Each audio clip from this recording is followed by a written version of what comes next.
Bruh.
My heart is yours to keep.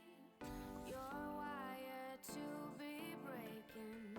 And while your soul's asleep, I'll be waiting, I'll be holding. You keep on running, you're running, you're running. I keep on chasing, I'm chasing, I'm chasing. You keep on lying, you're lying, you're lying. I keep on pushing, I'm pushing, I'm pushing. I keep on coming, coming, coming. You keep on touching, touching, touching. I keep on living, living, living. It feels like robot love.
Alright, hello and welcome everyone to Inter-Wonderland Finals. It's an entire best of 5. I'm Kachka and I will be casting it with Motor Joe.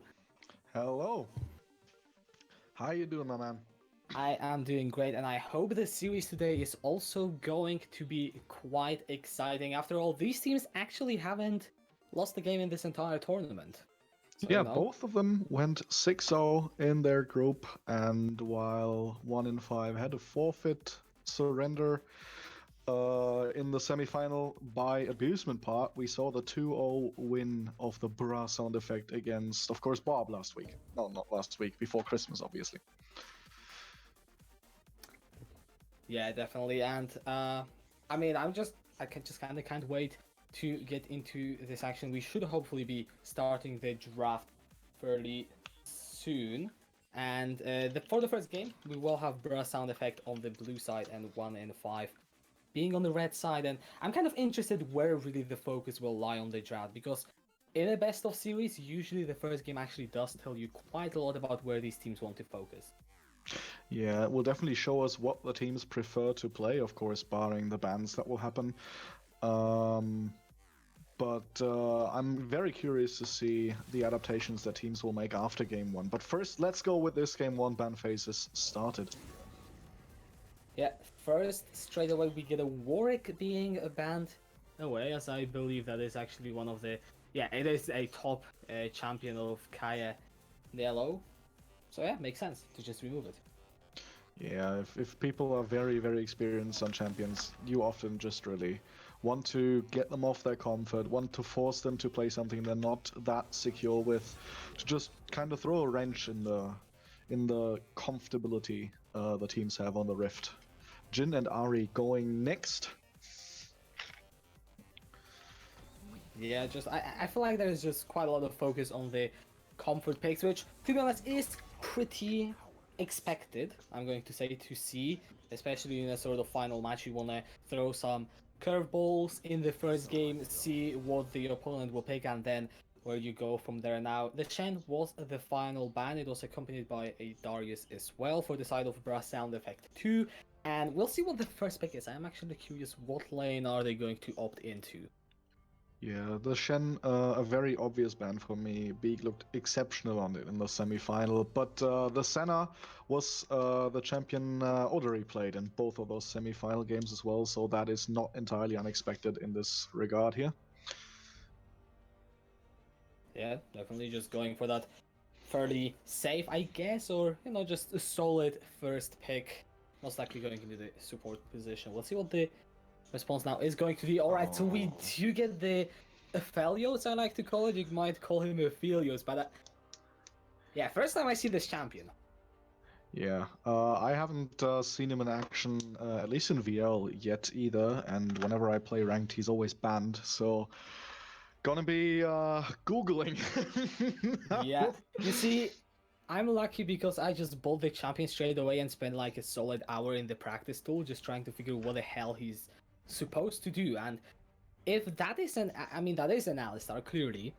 If that is going to be an Aphelios Alistar bot lane, then I'm not gonna lie, I'm not quite sure what that would imply.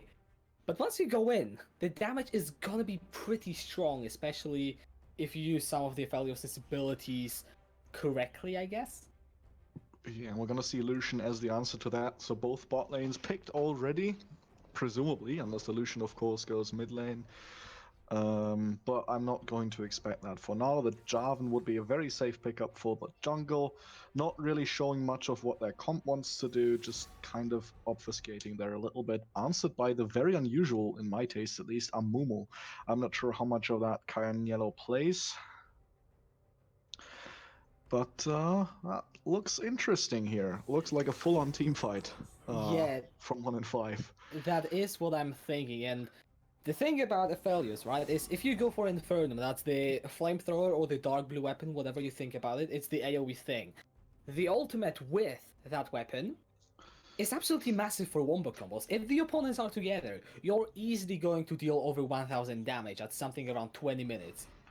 So just keep that in mind as the rest of the comps are being built. 2 mid lane bans from 1 in 5, whereas Renekton is the first ban, and followed by Katarina from Bra. Yeah, I mean, obviously only the solo lanes are left, so that's where the bans are gonna go. The bans from 1 in 5 definitely make a lot of sense. If you want to play team fight, just disable those big control mages like Victor and Syndra. Picking up a Rise for themselves that could technically go top or mid. Most likely mid lane though, because they're still missing some beefiness in their comp, in my opinion. Yeah, definitely can share that sentiment. Now, Talon is being hovered. It's been hovered for quite a long while, which makes me wonder whether it's going to be locked in. Yeah. Come on. Nah, they're going for Orianna the for Orianna. Chewie. Yeah, but it is Jarvan Orianna duo. It is pretty Mm. strong ball delivery system. Yeah, especially if they pair it with that Maokai that's being hovered right now. There you go. Yeah, that is also very strong team fighting, especially from the second phase from Brass sound effect here. Uh, I think very smart to not pick up the Talon and rather go for the Orianna. One for the team fighting aspect, and second, you don't really want to go a full AD comp when the enemy team still hasn't picked their top laner because they could just pick up some hyper tank and just laugh in your face while you try to bring him down with only physical damage. It is the Yorick though for 1 in 5. Mm-hmm. Yeah, Daddy J is gonna be put on a split pusher, and just looking at these comps before the last pick Yorick, I thought we were just gonna see two massively teamfight oriented comps try and go at it at each other, but now actually I do like what 1 in 5 are doing, because yes, their teamfight is still really good, but they also have split push options, and sometimes just having that one extra option can be the difference maker in game 1. Yeah, Brass Sound Effects team comp is pretty straightforward. Just go in with the Jarvan and the Maokai, drop a big shockwave, and let Lucian and Senna do their thing. While 1 in 5, certainly, as you said, have their team fighting options with Aphelios and Rise damage over time, but they also can do a 4-1 or a 1-3-1 with a Yorick and the Rise in the side lanes and pressure them up that way to, if they fall a little bit behind, prevent Bra sound effect from forcing the team fights on them all the time.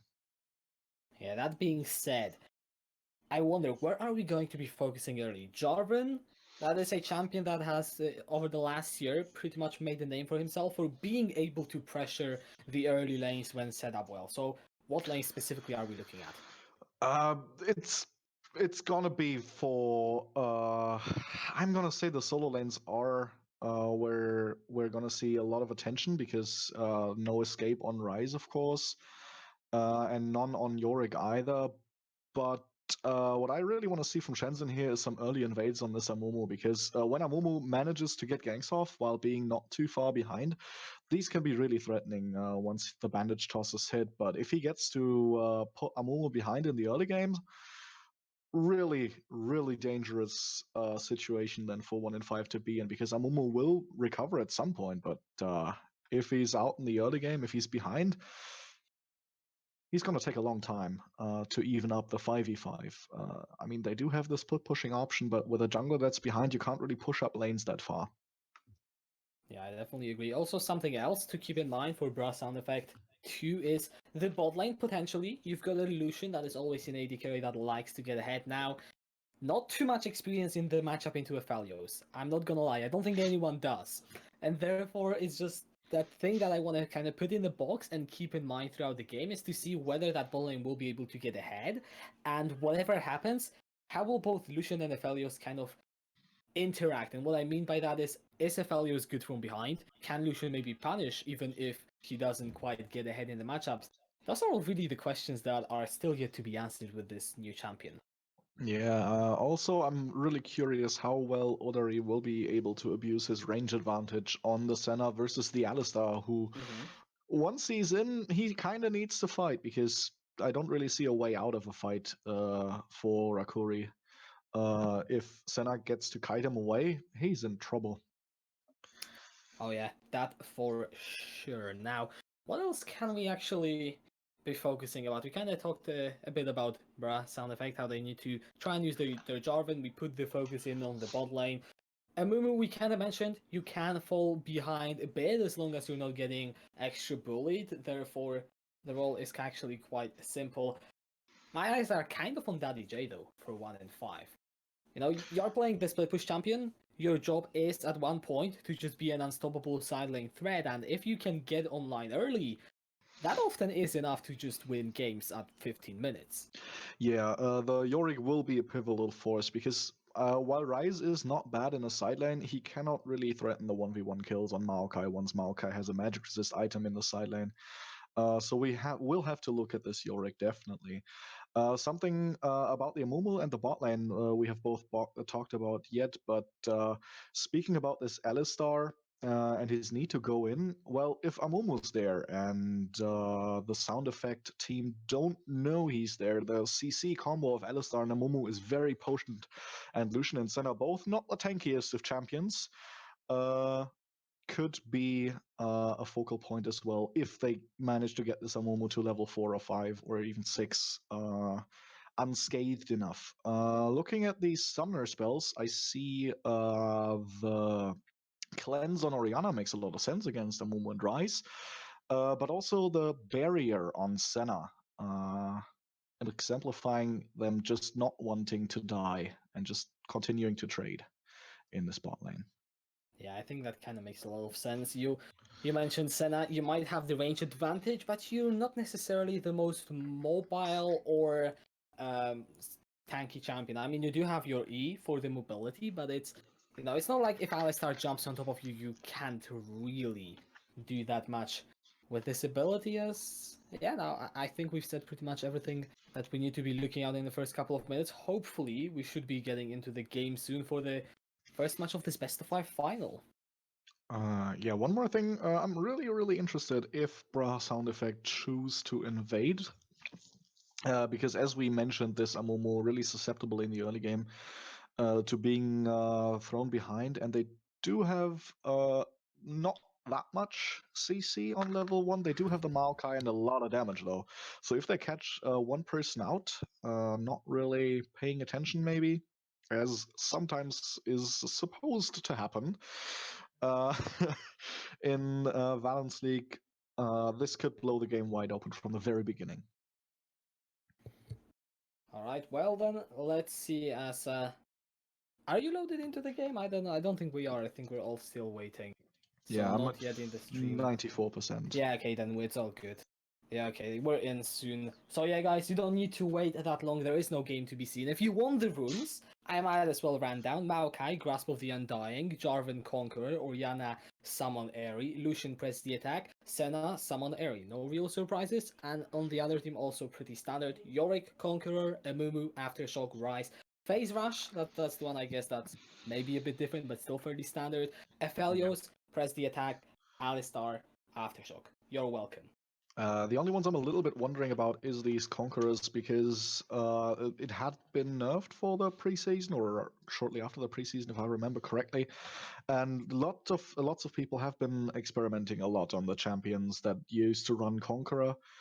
For example, you could have seen the Yorick run Grasp as well, or the Jarvan run Electrocute, as Jarvans often seem to do in the jungle, even when Conqueror was strong.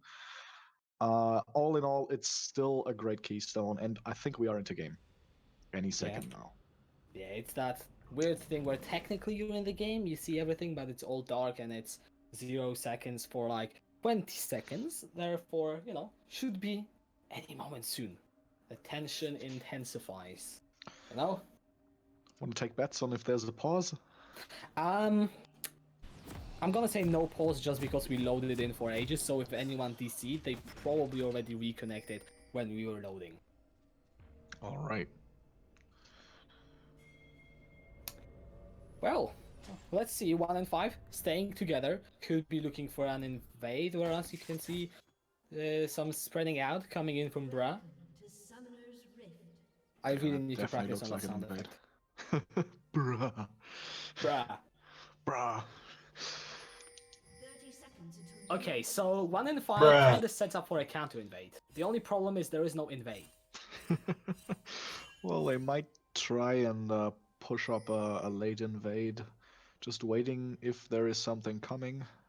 They do not see their own blue side though, so I'm curious what they're attempting here. If they're gonna start walking in the next 5 to 10 seconds. I mean, they will have to go to bot lane at one point, as Niku kinda staying around. Yeah, they're probably just gonna go for a... I mean, back into the standard positions, kinda yellow, probably starting on the blue buff. Yeah, only some damage traded. A ward in the river from Nichu.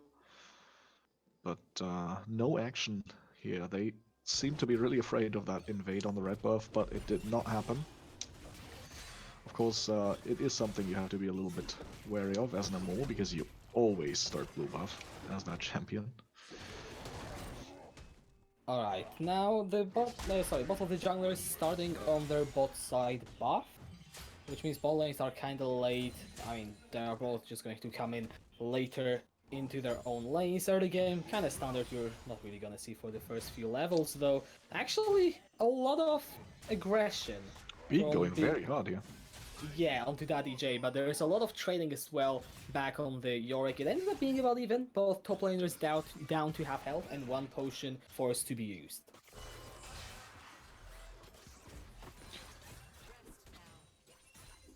Alright, we're looking at the junglers here a little bit. They're both clearing. Momo in the full blue clear. While Jarvan walked over to his blue side after doing red buff. No ganks yet though. Yeah, level 2 was hit first by the brass sound effect bot lane first, and now they were looking to punish, just get some poke onto Vakuri as he is able to equalize that level 2, so we're not gonna see any major advantages. Uh-oh. Look at the Beak though in the top lane. Danny Daddy J. J down to 100 health, still has the flash. He will not use it, but the minions nearly kill him, and there is a massive way. I think Yorick needs to do something, otherwise he dies. He did get the level up though. That is a couple of HP. So unless Jarvan... Speaking of Jarvan, that's a flash. That is definitely a flash early game, so we saw that invade from Shenzhen that you alluded to in the champion select. Getting the flash for now opens the way for more potential trading, or well, I guess advantages. Oh, that looks... So yeah, Big going in, and that's the flash is traded now. So Daddy J without his flash, Big also doesn't have it either. So if you want to keep out that aggressive playstyle on Maokai, you gotta execute it perfectly now. Yeah, B going very hard there on the W, having to eat a tower shot and having to flash away after not killing the Yorick, but lots of action in the top lane. Not much anywhere else though. Yeah, bot lane is just a standard case of getting shoved in with a melee support. Infire's trying to do his best on the failures to CS, and he is actually doing a pretty damn good job, staying about even. So and there's John in Momo. the top lane, yeah, no flash onto Big, and he's pretty much going to die here. First blood picked up by Kanyello. Yeah, very well done on the punish there. He did not walk past his red buff, if I saw that correctly. Correctly assuming that there is a ward from Shenzhen.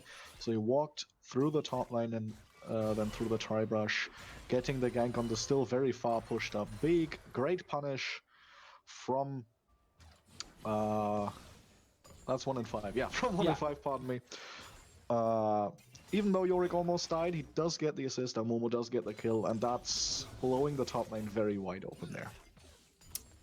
Now Shenzhen sticking around that bot lane. Still, all of the summoners are up, but you see Infire and Recuri now pushing forward. Are maybe gonna get punished, but there is a ward that spots out Shenzhen And you can already see the bot lane of 1 and 5, they are defaulting into playing safe. Actually, what is the first dragon? So we have the Infernal as the first Drake. I think Brass Sound Effect will try and contest it. Yeah, they will have to push that bot lane up again first, though. They should be using this bot lane push advantage towards some dragon action the next time Amumu shows top, for example. I'm curious to see if Daddy J can use the advantage he's gotten through that gank to have his own lane pushed up, to force Amumu to either come top and cede dragon control, or to have a lot of top lane plates fall. Akari going in. Here comes Rikuido with the headbutt and pulverize. CLT going forward in fires. He has the Gravitium that provides a lot of slows. Now Alistar is in a lot of trouble. Gonna flash away. And no follow-up from the side of Bersound Effect. But now in the top lane, Big, he's not getting the best of trades. Overall, no one dies, but both sums down from the support of 1 and 5. Yeah, lots of things happening there at the same time. Top lane, big trade, bot lane, gank. No one dies crucially, though. Flashes. Flash used by Rakurido, so that could be a return gank. Big has got the level 6 Nature's Grasp is available. He doesn't pull the trigger, and Can Yellow now looking for a top lane gank. This might get spicy. Still no flash onto Big. Yeah, he does. If B goes in, he will die immediately. I don't know if he knows or just kind of feels out the gank, but he's playing very cautiously. Oh, he's still pushing up. Kayan Yellow, pardon me, is still around. Daddy J might actually try and go in by himself. Yorick does have quite a bit of damage, but so does Maokai B going forward. And he does get that solo kill. Big outplaying Daddy J in the top lane. Yeah, that was very greedy. If he had wanted that solo kill himself, he should have summoned the main once he had hit his E. Otherwise, he was very much too low HP to fight that Maokai, and is punished by a nice outplay from Big using the alcove. I like these alcove plays. Yeah, you just buy yourself some more time and try and look for different angles. Now, a lane that we kinda left alone is the mid lane, where Karatui now a big CS advantage without any jungle pressure from any side. He's just able to outfarm Nichu by about 14 right now. Yeah, Dragon is pulled by Brass Sound Effect, and they pick it up. The Infernal goes to them. Next Dragon's gonna be an Ocean. Very good use of their bot lane pressure. They knew their own top laner was dead, so they tried to make something happen cross map, and they did it very well. No blue to Wakata. Yeah, oh, it actually doesn't get donated, Shenzhen.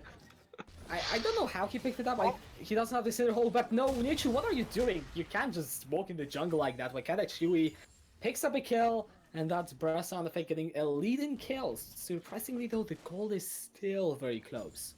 Yeah, that was a very curious use of his own time. Walking up in the jungle towards the blue buff. Big trade. Meanwhile, in the top lane, Daddy J in trouble again. Yeah, he doesn't have the ult, he has got the flash, and he won't be too happy if he has to burn it. Tries to go around, B goes forward with the twisted advance, one more Bramble Smash might do it, but Beak, he's also losing so much health. The Conqueror doing a lot of work, and no, here comes Kayan Yellow. That's now a 2 versus 1. Not very good flash away, actually. Beak still going forward. He throws down the Bramble Smash, throws the sapling into the brush. Is it gonna be enough? Daddy J, one more tick, and Beak actually gets the kill on the gank. Meanwhile, in the ball lane as well. That's gonna be a kill onto Infires. Brass Sound Effect, they are looking good in this early game. Amazing outplay from Beak in the top lane, 1v2, and look at his health pool. He's so tanky, and he regenerates so much HP with that passive. Great outplay again from him. We haven't really seen what had happened bot lane, but another kill to Brass Sound Effect, and they're starting to pull away now, a 2,000 gold lead to them.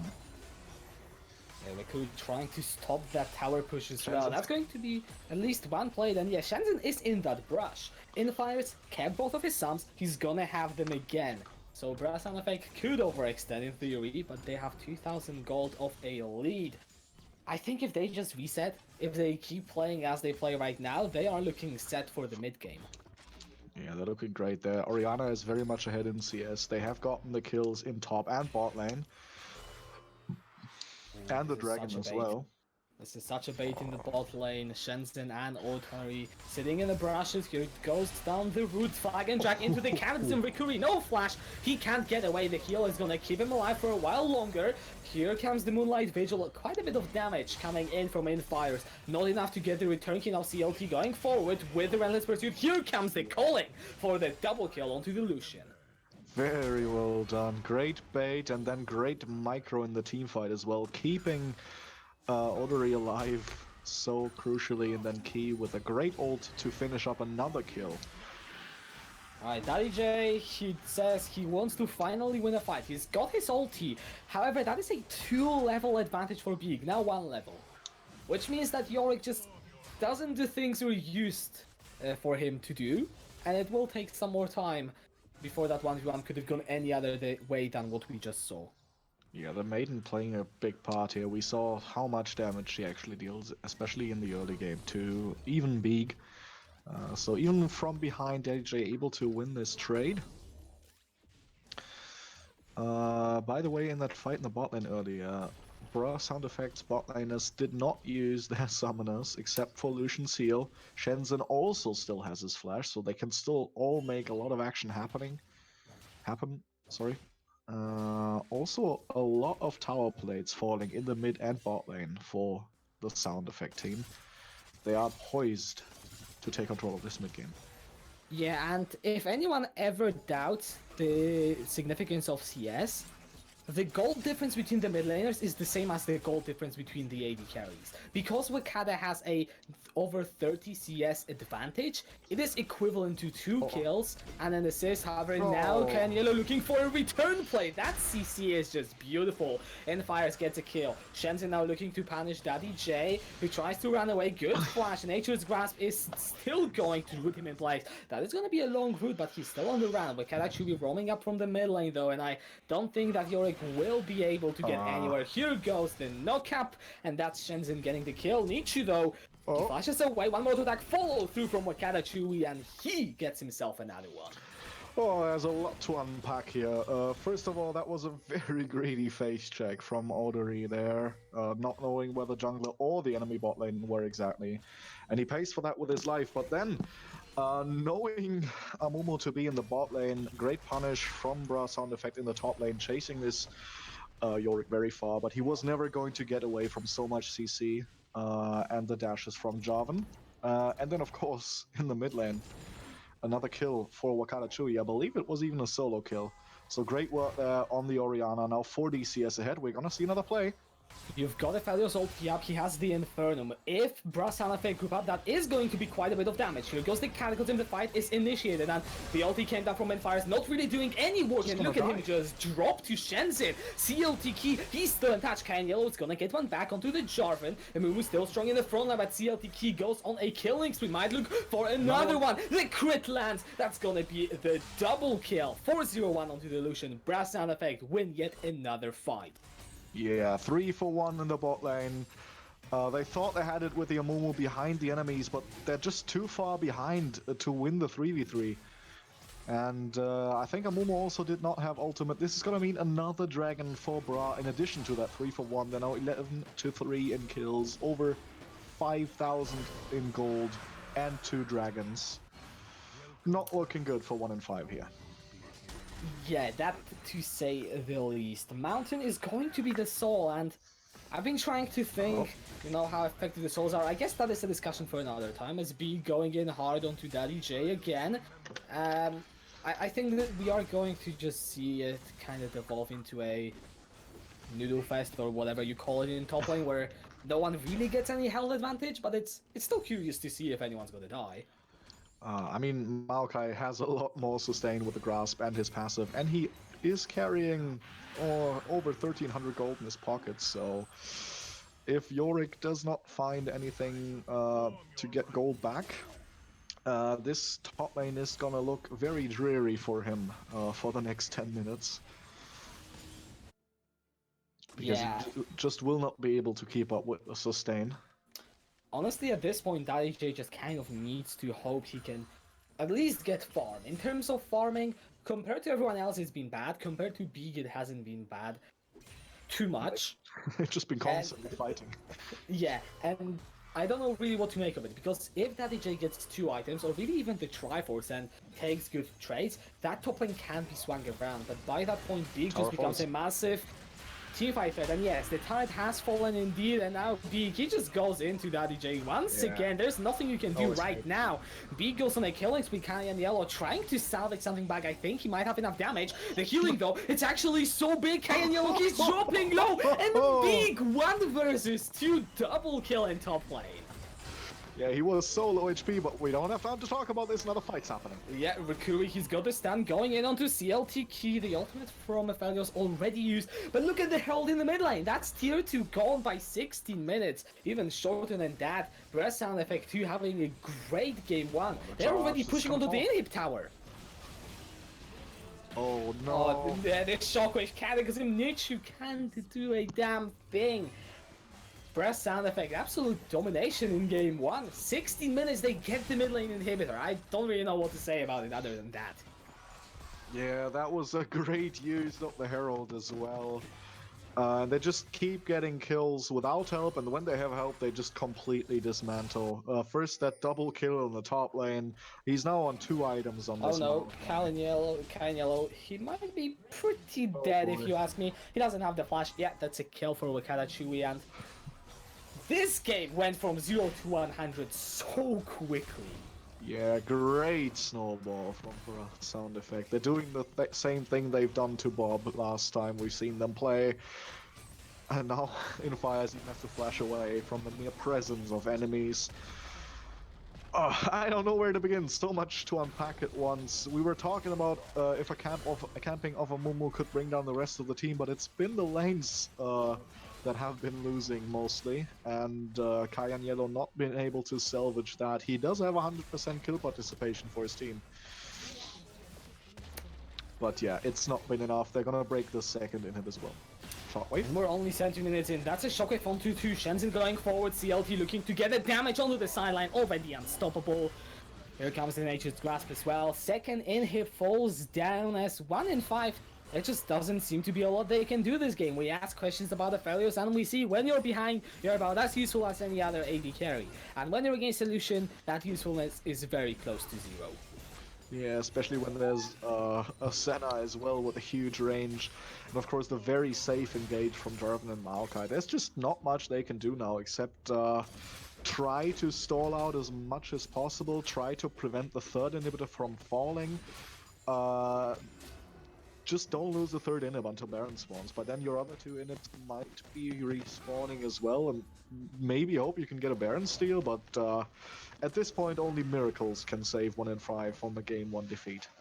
Yeah, I definitely share that sentiment. When your Ryze still doesn't have 1 item, at the point where Wakada Chewy is only 300 gold away from a death cap, you know something went horribly wrong along the way, and it has pretty much been all of the lanes just individually outplaying 1 in 5. Was that through champion picks or was it just through the players? I don't know yet, Oh, no. but this game 1 is a statement as Shenzhen together with his team blows up Nichu. Yeah, this game 1 is just an overrun of 1 in 5.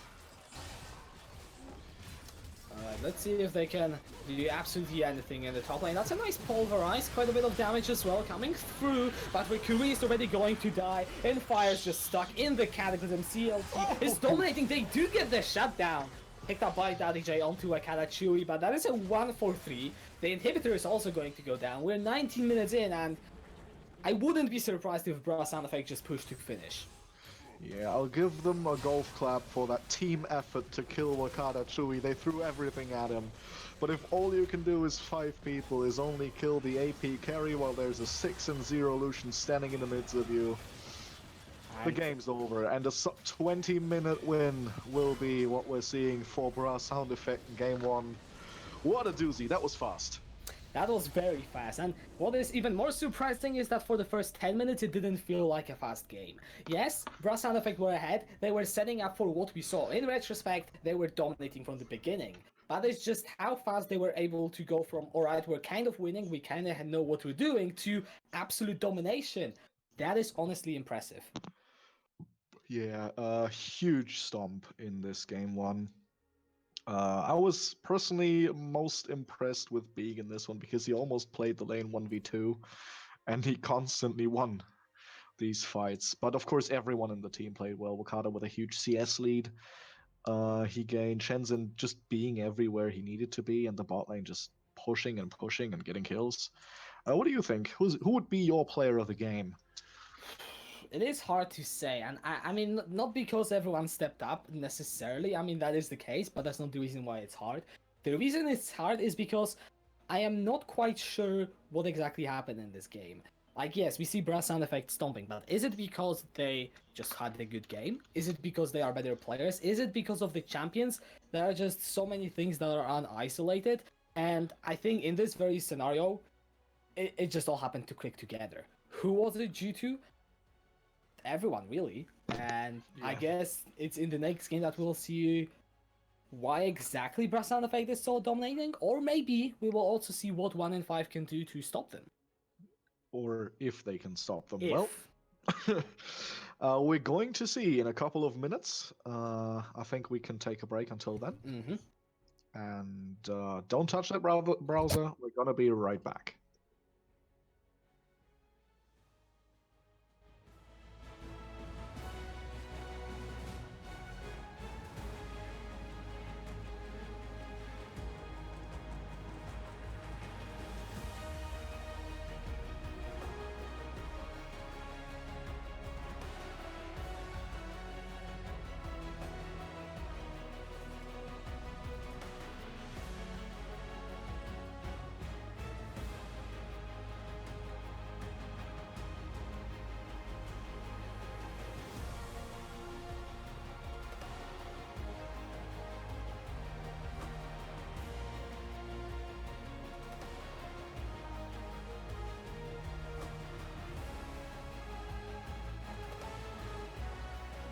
Bruh.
Welcome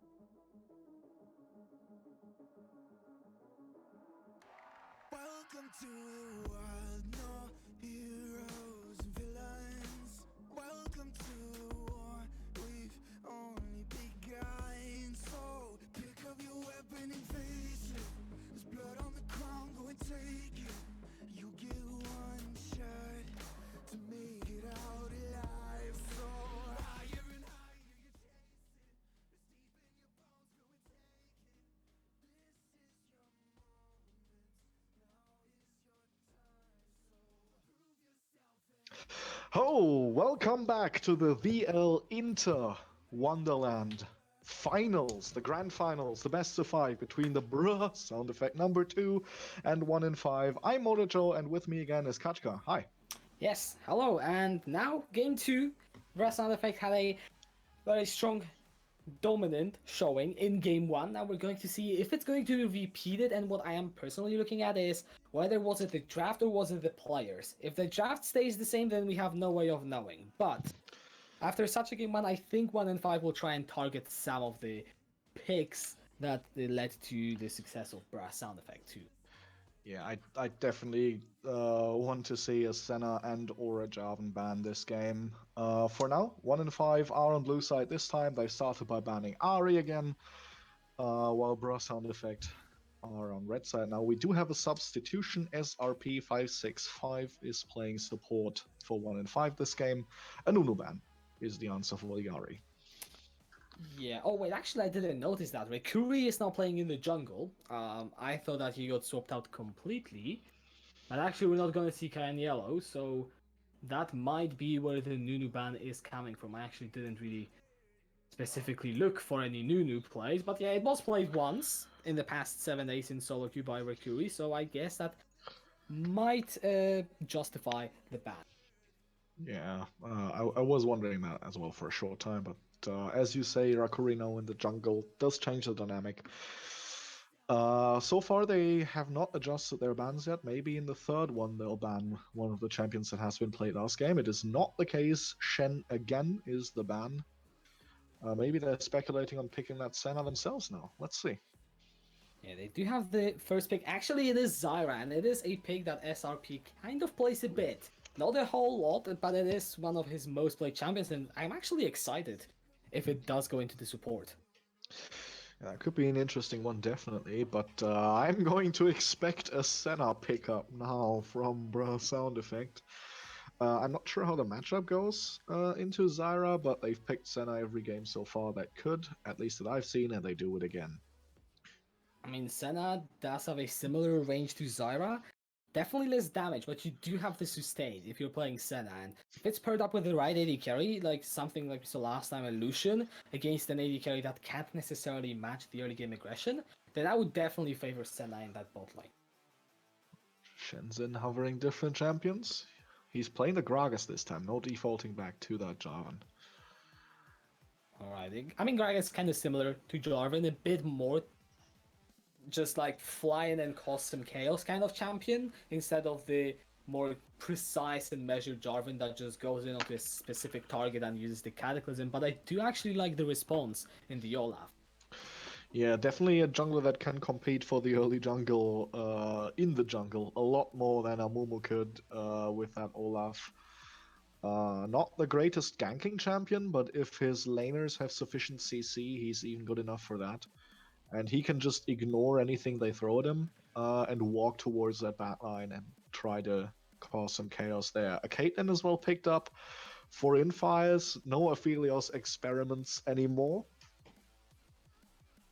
Actually, Zyra Caitlyn is going to be a highly oppressive lane. I'd be surprised if Brass Sound Effect don't pick an AD carry here, because then they do leave themselves up to be banned, and they go for the Ashe, which actually could work pretty well, I feel like, into the Caitlyn and Zyra.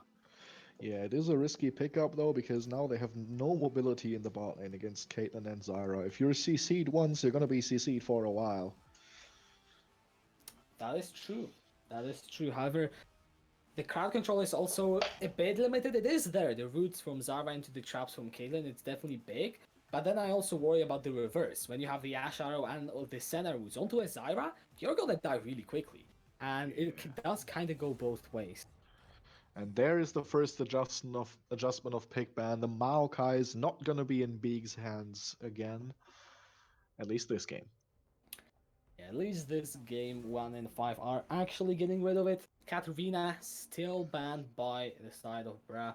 Sound effect 2, Renekton was banned away, which are kind of just, standard bans saying we just don't want anything that could potentially snowball, especially not when you have Olaf in the enemy team, because Rikuri now has quite a lot of power if he chooses to, just camp a lane that is campable.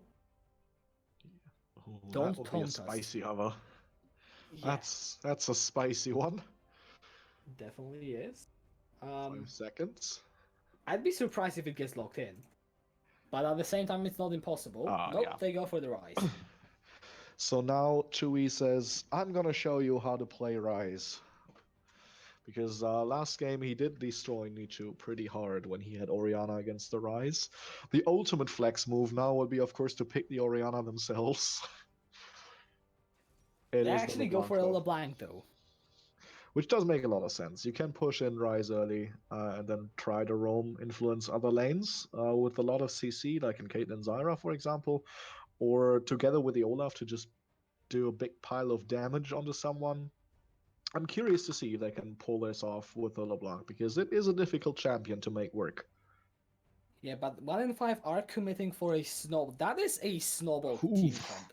They want to get ahead in Yeah. every lane. They want to do what Brass Sound Effect just did to them. And that game will answer the question I had. Because if this game goes similarly to last time and Brass Sound Effect find themselves on the match point, then we know that it's not the team comp. We know it will be the players. And if 1 and 5 manage to lose this game hard, it will be hard for them to come back mentally because you've tried two things. You've tried to, play team fights, you got snowballed, then you tried snowballed. If you get snowballed when you're playing the snowball, that is hard, and that's why it needs to work if you're 1 and 5.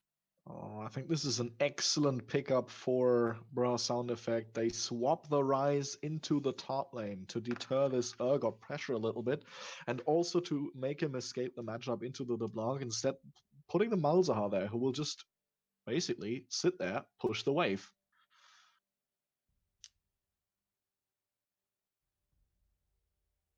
Well, yeah, there's a lot to talk about, so maybe I'm just going to start. You mentioned the Malzahar. Nichu is now playing the LeBlanc, a pick on which you must snowball. As long as I see LeBlanc, I will say this. You must be at least 2 kills ahead by the time laning phase finishes, or an equivalent CS advantage. Otherwise, you're just doing something wrong, and especially into pick like a Malzahar. You jump in, you get ulted, you get denied. If you have to invest that extra gold into a QSS, if you need to, and you're not ahead, your entire game plan is out of the window, because by the time you actually get some items, Ashe and Rice are going to out-damage you. And so, the point that I'm actually trying to achieve is that 1 and 5, they will either need Nichu to 1v1 outplay Wakada Chewy, and we saw what happened with CS last time, or they Yeah. will need to put a lot, and I mean a lot, of not just jungle, but probably even support attention in the mid lane. Yeah, what they could also do is try to just always push out the mid lane with the LeBlanc and then have it roam alongside the Olaf to the side lanes, because the side lanes that Bora have picked aren't really that great at escaping ganks. Of course, the Senna does have a root, and the ult does help with escaping, but there's not much mobility in a Ryze, a Senna, and an Ashe. So if they push up again, like they have last game, a lot, and then an Olaf and a LeBlanc come out of the jungle, there isn't really gonna be much that they can do to escape. And if an Urgot gets rolling, he's gonna get really hard to stop. So I think we will have to look at the side lanes as well. Of course, mid lane is going to be supremely important in that, because if LeBlanc is not able to push the waves and is not able to get these roams off, the 1v1 presence, especially in the bot lane, or the 2v2 in the bot lane, could really snowball for Bra's favor if that Gragas is there at the right times. Yeah, that actually I do agree with quite a lot. It's just, I think mostly it's that 1 and 5 they've got a lot of tools, but if those tools are mismanaged, then Brass Sound Effect have equally many tools to punish them. Because if you think about the sort of mid-game tool abilities, I'm just gonna stop using the word tools so much, that you're going to have in order to start fights or find picks. You've got the Ash Arrow, you've got the Nether Grasp, you have even the Gragas to some extent, and I guess Senna Root if you're lucky. I mean, that's not going to initiate a fight, but you can still use it to find picks. There are many tools, and when you're ahead, it's much easier to use those tools. And you're pretty much always going to be ahead if it's not going to be 1 and 5 that are getting ahead due to the nature of the picks that they've gotten themselves. And therefore, I feel like it's mostly pressure on 1 and 5 to execute. But if they don't, then of course Brass Sound Effect can just come sweeping in and kind of do a repeat of game 1, maybe a bit slower. Yeah, that is something I would have mentioned as well. The ease of execution is definitely on Brass Sound Effect number 2's side with the Malzahar point and click R with the Ash Arrow that can come from invisibility with the Senna.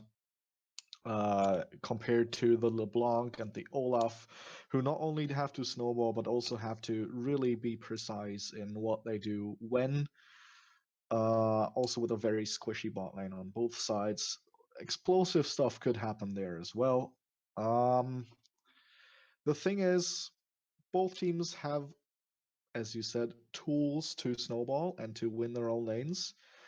Also, I'm not really sure who would have the advantage once the game goes long, because while Olaf doesn't scale terribly well, the Caitlyn and the Crab God pretty much do, and Zyra will just keep doing damage. And there's no real tank on Brass Sound Effect side, even if Gragas does go tanky. So if the early game goes awry again, they might try to stall, and they would have to seed much more than they did in the mid game last game, because if they try to fight in the mid game while Bra is ahead, well, we saw what happens then. Yeah, we definitely did, and yeah, I was just trying to think about the late game. I think there might be a slight advantage just comp-wise to Brad because of the amount of threats that they have, but it will kind of be based on execution, because if somehow no one gets to Caitlyn, then yeah, she will just kill everyone. The only thing is, I kind of doubt that no one will in a late game scenario, but still, could potentially happen. You never know. I'm just saying it is unlikely, but we first have to get to that late game. And remember, the last time 1 and 5, they want to prove us wrong. They want to show that either they will snowball, which I think would be ideal for them, or at the very least, they can win a late game. Yeah, this is going to be a really interesting early game. Where do you think the early attention will go from this Olaf and this Gragas? Ooh. It's hard because last game it wasn't anything that we expected. I'm trying to think which lane would be easy to gank. I do kind of tend maybe top lane because you've got Urgot and Rice, kind of semi-mobile champions, and we saw Big and Daddy J both kind of liking to overextend.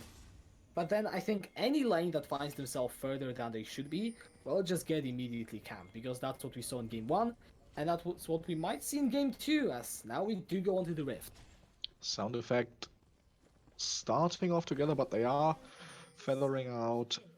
Doesn't look like any of the teams are planning an invade at the moment. Just 5-point defense from both of them. Yeah, not much to say in that regard right now. Olaf typing away on his computer. Yeah, the recoil animation is great as early advantage. Hell yeah, for 1 and 5, they give the Piltover Peacemaker onto Shenzhen. Yeah, he does have time to just sit there and heal up. Don't think he'll finish his recall. Oh, he does actually. Yeah, he's gonna go back and start blue buff. That, from the looks of things, I wonder if Rikuri is gonna get a leash or not, since you could just solo start on Olaf and then get low and use that extra attack speed and all the cool stuff you get. It does take longer than if you get leashed, so I'm gonna assume, since Caitlyn's there as well, we're gonna see a blue side, a bot side start from both junglers, assisted by their bot lanes. Daddy J definitely not looking like he's fake leashing here. Big does walk up to the lane early as well, so both teams are going to be aware where the other team's jungler is, especially at least now. Yeah, and with that, I kind of wonder if it will change the patterns that we see in the top lane. So last time Big was really keen on punishing Daddy J. Now, I don't think level 1 Rice is the best champion to punish your opposing top laner. Therefore, my bold prediction is that we're not gonna see what we saw last time. Well, you never know with VL, right? We have to do some cliches. We've not had a pause yet, so Oh yeah, that's true. I'm hoping for constant fighting again. Yeah, actually, what's the probability of not having a pause 2 games in a row? Oof, we didn't have one in the semi-final either, so we can only knock on wood here. Well. So far, the bot lane's behaving the exact same way it did last time. A push, the top lane, a push. This time the other way around, though, with a push in the top lane, Daddy J. Pressuring this early rise. But of course, now he's got a lot of caster minions. Alright, yeah, I mean, it's still early game. I'm still waiting just to see what happens. What's curious is that Caitlyn's Zyra lane is getting pushed in, but then on the other side, Ash's volley is such an obnoxious ability when it comes to being able to kill a lot of minions very quickly, so maybe I shouldn't be that surprised after all. Yeah, Ashe is commonly picked against Caitlyn for that reason, because Caitlyn does want to push a lot, and Ashe with her volley oftentimes can prevent that. We're gonna see Olaf here in the top lane. They are running towards B, but he sniffed this from very far away and is way out of reach here. He does have a good ward in the river. Meanwhile, Yeah, Nietzsche was looking if he can do oh, they're something. going for a quick- Shenzhen, the barrel landing is slow. It's down. The silence at first blood goes to Shenzhen, and they're gonna go for Nietzsche as well, who for some reason walked up there, and he's gonna fall as well. Beak gets that kill. A little of trading in the bot lane, but 2 kills for Bra in the topside river. A bit unexplainable there why Nietzsche walked up there after his jungler had died. yeah, that is, I have a lot of question marks in my mind right now as to what and why exactly happened. All I know is that we talked about a LeBlanc. Something needs to happen in the next 5 minutes. Otherwise, Nietzsche just is not going anywhere. You put 2 assists onto Mazahar.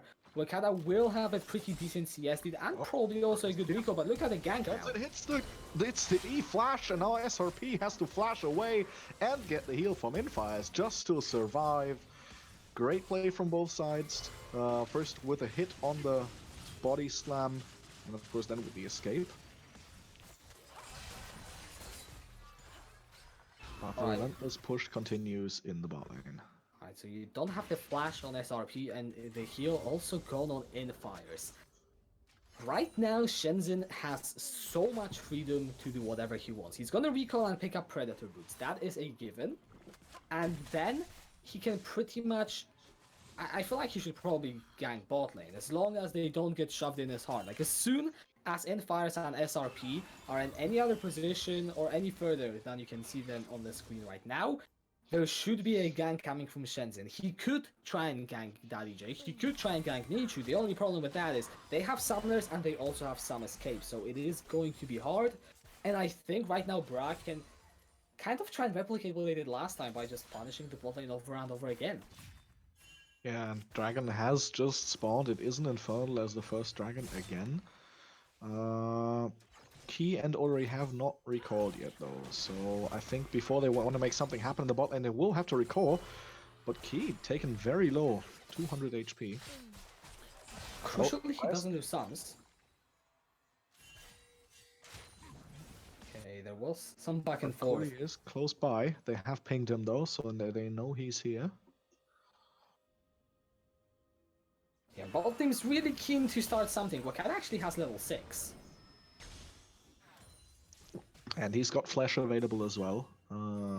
So once a fight breaks out, he just might try to flash ult someone.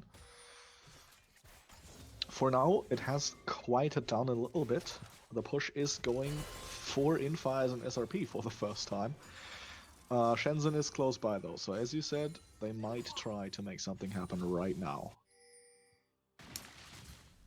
Actually, I think the fact that Shenzhen doesn't have the flash means that he's gonna play a bit more reserved. Because if you commit to a play that is gonna go bad, you're pretty much gonna give 1 in 5. the ticket they need back into the game, and that is the last thing you want to do if you are Brass Sound Effect. I truly believe that as long as the goal is even, or well, even ahead in favor of Brass Sound Effect, their mid game is going to be better. Yes, there is still what should I say? There's still execution working into it. DJ wants it. No. Yeah. But generally, if 1 and 5 don't snowball, they might be struggling in a few minutes. Okay, we've seen both ADCs recall now. Key and Audrey are already back in lane from that recall. BF swords being picked up for both ADCs. So there's a lot more damage going around there now. DJ being bullied here by Beeg. Look at this. Yeah, Beak definitely using the Rise well to his capabilities. He even has the flash, he has the ward, so this time he is set up pretty solidly in that top lane as the dragon is going to be finished actually by the side of a Brass Sound Effect. Yeah, that was quick as well. They, I don't think they saw Rakuri on any ward. They just assumed they were stronger and started it. Chewy again with the push in the mid lane. He is 15 CS ahead again. This game is going very similarly to the last one. They're already 1500 gold and a dragon ahead. 1 and 5 will have to think of something to prevent to get snowballed and on again. Because Bra will just keep making plays. And just pushing in the lanes, getting gold. Yeah, and when you say that it looks similarly to last time, I just want to re-emphasize how similarly it looks to last time. You see Wakada Chewy again with SCS advantage, Beak again being able to get an upper hand in the top lane, not yet at the point of 1v2ing, but I'm not sure if it will be that long. Oh, bot lane though. Key just dodging around there. Okay, so the one thing that is different is the bot lane. That actually I think is important to point out. You have Infires and SRP being able to get a minor CS advantage and not get pushed in. This is what could be the difference between this game and last game, and hopefully, if you are 1 in 5, it is what means that Brass Sound Effect will not snowball on you as hard as they did in game 1. Yeah. Crucially also, they haven't died yet, and Daddy J hasn't died yet. As I said, he gets ganked. Shenzhen gets the double body slam, gets the ult, but he does not ult him far enough away from the tower, I think. Yeah, he's gonna escape. They did try, but so far, quote-unquote, only 2 deaths. Oh, as we say that, that looks good. Is the Ignite actually gonna take him down? He gets the heal from Key. Odori survives that narrowly. That was very close. As you said, the bot lane looks to be 1 in 5's possible road to success here. Yeah, they do burn 2 summoners, and the thing is, I haven't yet made my mind up about whether that was worth or not, because that will depend on what happens next. It will depend whether Shenzhen will try and punish Infires for not having his flash, and if not, then I would assume that 1 and 5 can use that sort of momentum advantage that they just gained with this play in order to push this ball lane further ahead. You can see now the poke is just gonna mount tap because Otri wasn't in lane for some time, and someone will need to break it, otherwise 1 and 5 could be looking good in bot lane. Yeah, the mid lane is a farm fest, but again, Wakada Chewy heavily out farming Nichu. Oh, maybe a fight happening. Good flash from Chewy. Chain connects either way, he gets rooted up. Ignite down on him, but 2 auto attacks not enough there, he will survive. Had to flash away, gets Nichu's Ignite. So, yeah, he played well 1v2 there. Yeah, Nishu couldn't go under the tower, of course, because there was the nether grasp, therefore Watanabe was fairly safe, loses his flash though. Therefore, I just want to see Rakuri go back to the mid lane at any point within the next 5, or well, now less than 5 minutes. You have quite a lot of freedom, just please do something, as now he might be looking for Beeg in the top lane. Yeah, Axe connects, Beeg gets rooted up, he's unstoppable, but Beeg flashed away, he's safe. So, flash for flash in the top lane, as Daddy J flashed as well. Now Beeg is actually on the chase 1v2, because Rakuri is pretty low on HP. Used his ult a bit too late there, in my opinion. Yeah, Oh, Mana Grasp, it's down, Shenzin's there, Body Slam connects, no escape for Nichu. Another kill for Shenzhen. His second one of the game again. And it's just a clean gank, nothing to add here.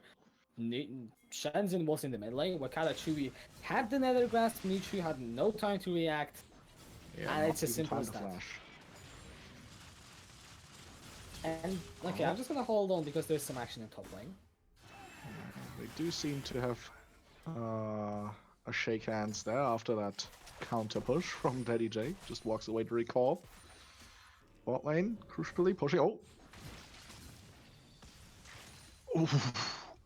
That is 40 HP on Daddy J at the moment of that Q connecting. Big wants him still, but he might have bit more than he can chew. Fear beyond death! And he's gone. That was a very over-eager dive there from Big. Yeah, that was solid from Daddy J, and Big, I think he forgot about that ultimate in all honesty, because he definitely had to know that surely, if he takes the ultimate on any damage, then he just dies. But maybe he thought he can execute before. I don't know. I can't read people's minds. I know I pretend that I can, but I cannot. I can assure you. And that means that 1 in 5 gets some, I'm gonna call it the minimal breathing room. Yeah, I mean, Big is still 800 gold ahead of Daddy J. He does have a 25 CS lead and 3 platings in that top lane. Okay, out of position. Great cask from Shenzhen to save his ADC there. They do have a pink ward still on the Baron, pardon me, on the Mountain Drake that's sitting there. But after the ADC had to flash away and Shenzhen had to use his ult, I don't think they'll engage it anytime that soon. But Chui just hacking away at that mid tower. It's about gone. And mid lane really has been in both of those games Oh, now. root lands. He has no flash. He does have heal. He's ignited. The shield connects, but Infires gets that kill. Now Shenzhen is here to maybe try to get something in return. Body Slam misses Infires with a great dash away. And now Shenzhen's very low in HP. SRP flashes forward. Ace in the hole and a shutdown. And Look at the now mid lane though. in the mid lane, not able to take the return kill. He will take the tower, but that was great from the bot lane of 1 in 5. Yeah, And 1 in 5 really pulling up the big play, able to turn around the gank. And okay, I will actually have to shut up because we have some more action coming up. Yeah, they want this Drake. Daddy J teleported in for this. He will cede his tower to Beeg for that, probably. As Beeg is hacking away on that, they do get the Drake. Beeg not quite with enough minions yet to take this tower, but since Daddy J does not have his TP as he's just used it, I do think this tower will fall. So they trade a tower for this Mountain Drake, while the soul is the Ocean one. Gold is still 3,000 in favor of Brass sound effects, so while 1 in 5 has done some work to get advantages for themselves, namely a pretty rich ADC, they still have some work to do. Yeah, and the point that I tried to make before the bot lane play is how the mid lane is this stable pillar for Brass sound effect in this series. But can actually able to consistently LCS. I mean, it's 2 games, but you know, it's still consistently out CSing. Alright. And Nichu, last time he was playing a Rise. If he scaled, maybe we could have seen that go another way. Now though, with a LeBlanc, it really does pose a bigger problem. Because, yeah, you might be able to assassinate people, but before you get to the point where Nichu will be strong enough to assassinate anyone, you will see 2 or even more items on the count. Do they get CC? They do have the ult on him. He will have to Rise ult away. But Chui, now 1v3. We'll have to walk away for now. The Herald was started. They're all 5 here.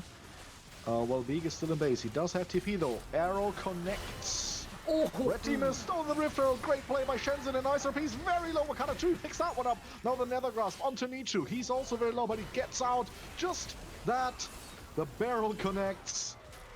Gets that one. Key gets Rakuri. Disaster for 1 in 5. And Beeg flashes behind Daddy J as well. He gets the shield, but now he walked into the alcove away from his own tower. The chase is on, and I don't think he can escape. 4 deaths for 1 in 5. The disaster gets even worse. And I'm actually not entirely sure. Did the arrow hit the Olaf? Because if it did, then I don't know if the ultimate wasn't there. But it was just the steal from Shenzhen, massive, gets the Herald. We see a repeat of game 1, just 1 minute later, 17 minutes in, now the inhib is under attack. Yeah, and the Herald gets a full charge off onto that tower. This time it survives, but still 17 minutes in the game, as you said, and it's a 6,000 gold lead almost for the Brass sound effect again. We still have a deathless Caitlyn on 1 and 5 side. Infires has done very well for himself. He is the 3rd richest person in the game after Wakala, Chewy, and Beeg. But if they want to make him their win option, they still have to find a way to get this protection going a little bit better, and for Nichu to at least do some damage, so not everyone can pile on this Caitlyn. And not only that, Infires, even though he's ahead, he still needs more damage in order to solo carry. I am pretty certain that Shenzhen will outdamage Infires if a fight was to happen right now.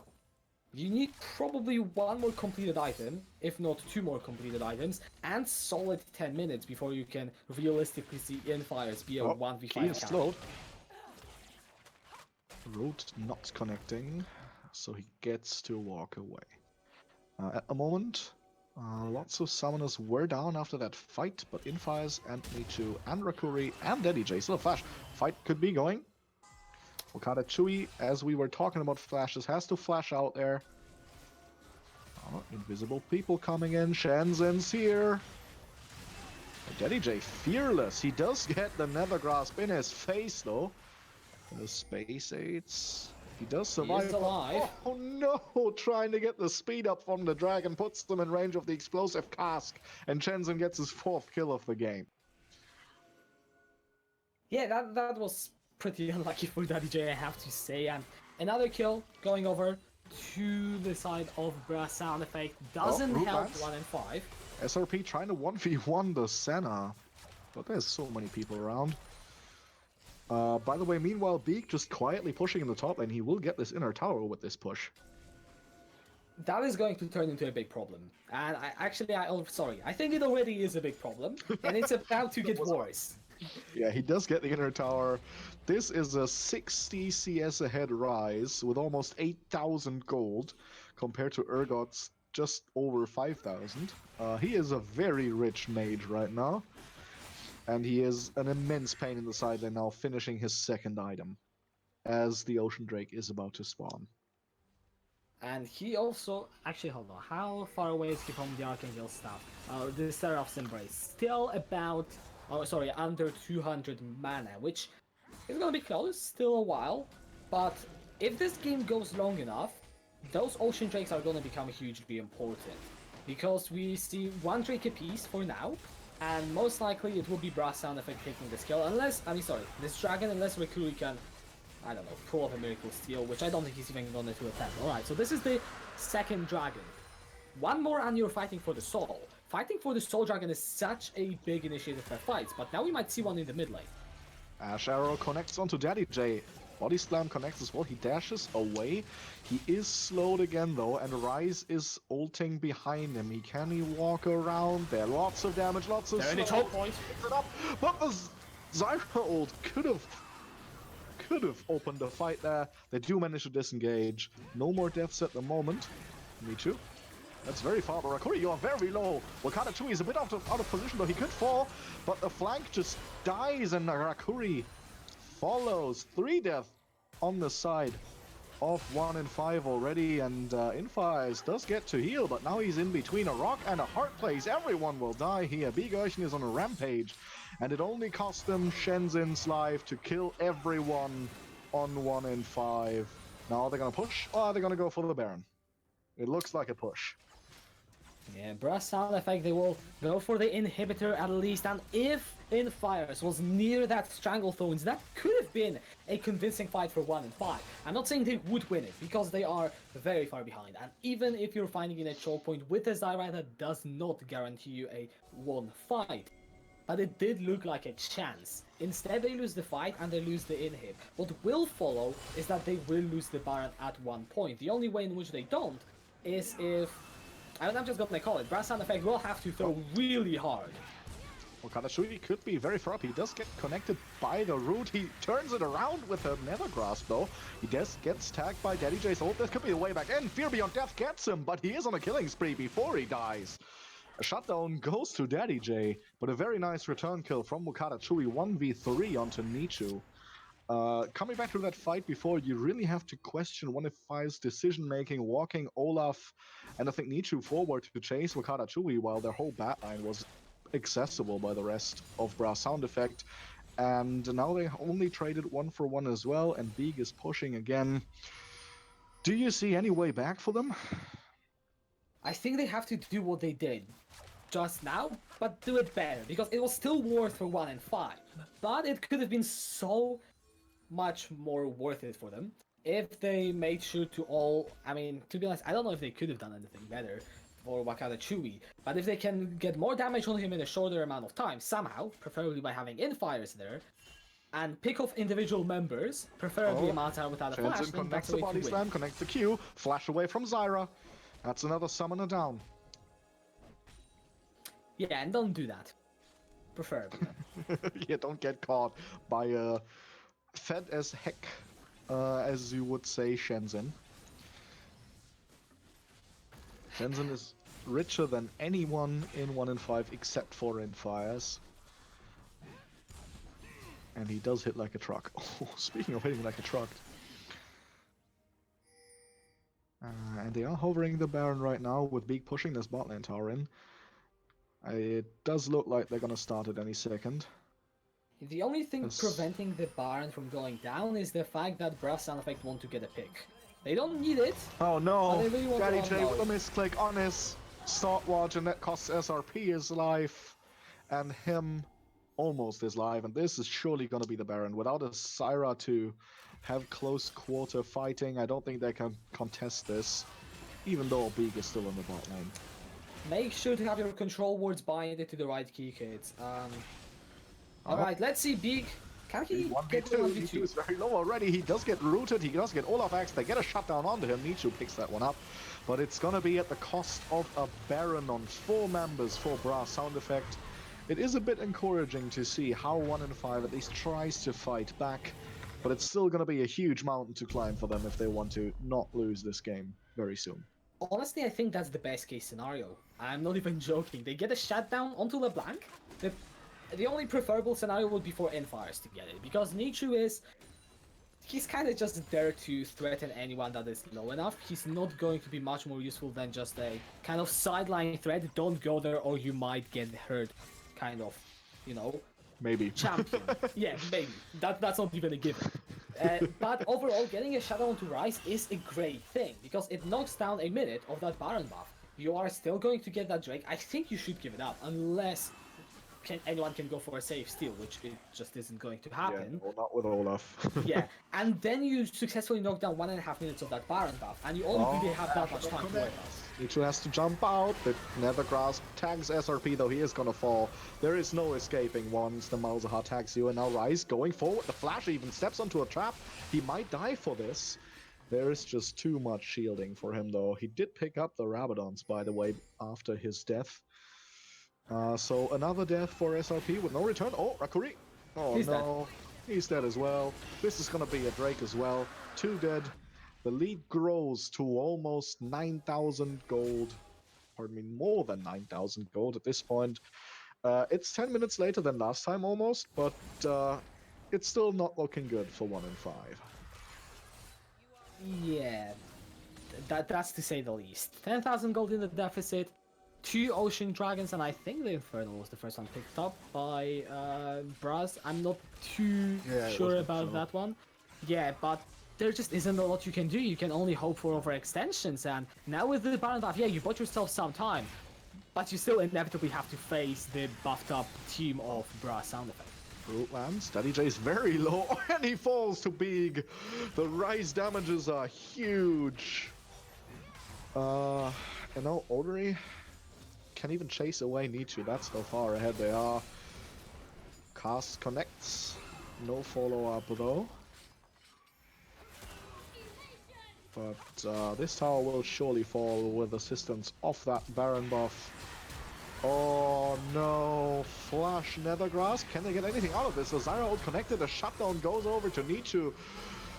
But a double kill for Beag in response, a third kill onto Nichu for Key, and now there's 4 people with Baron buff, a triple kill even for the Rise. Now there's 4 people with Baron buff standing in the base. This is surely gonna be game. Yeah, it is the game. 27 minutes in, Brass Sound Effect a bit slower, yet still just as dominant. They're gonna go on a match point. Yeah, that was a similarly dominant game, definitely. From Brass Sound Effect. Just on all fronts again, they did very well. This time the bot lane of 1 and 5 managed to stay even for quite a while. Caitlyn didn't die for a long time in this game. But the snowball from top, mid, and jungle just at some point it arrived in the bot lane, and everyone got very snowy very quickly. Yeah, that second game was definitely something. And coming in, I have this question: was it just the players being the difference? Was it the champions being the difference? And how will that play into the mental game of 1 and 5? And I don't think there are many good news in answering that question, because 1 and 5 picked a snowball comp and didn't execute on it. Whereas it was this time Brasan Effect with not necessarily snowball focused that were still able to do pretty much the same thing, just add on another 8 minutes. And I just don't know what you do right now if you are 1 and 5. The only hope I have for them is that they have something they didn't show, and they must pull it off next game. Yeah, they have to have some kind of pocket picks here, especially for these solo lanes. They consistently get outshone in those solo lanes by Beak and Chewy. Chewy and Beak just keeping this pressure up, especially Chewy with the CS leads as well. This game, Beak was even more dominant than in game 1, in the 1v1 as well. I mean, he did get solo killed because of over eagerness there a little bit, but that only happened because he was so far ahead and just kept pushing this Urgot under tower. Let's remember, as a Rise, who does not have the greatest early game. So 1 and 5 will need to find some kind of solution to stabilize these solo lanes. And Shenzhen seems to be living in their head as well, so they have to do something about that. If you would have to give someone player of the game for this one, who would it be and why? I actually really like what Wakanda Chewy is doing both these games. He's not necessarily the person to be the most flashy or the most proactive, but he's honestly just solid. Both games, solid mid lane, get this advantage. This time also shut down a crucial pick in the LeBlanc, and I think he honestly does deserve quite a bit of credit. Yeah, definitely. And this game he showed us that he definitely knows where his R key is. That worked very well. Well, this was game 2 of the VL Inter-Wonderland Finals. We have a 2-0 lead for the sound effect number 2. We're gonna see each other again in game 3. Don't touch these browsers. Maybe there's gonna be a reverse sweep. Who knows?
It's drawing me in and I want to get close.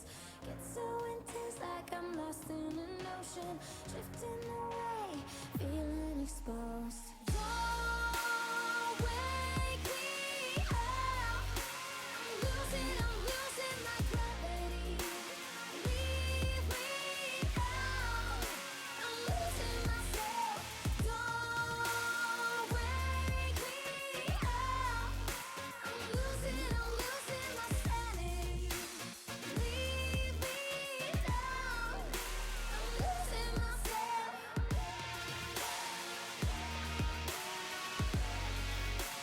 losing myself.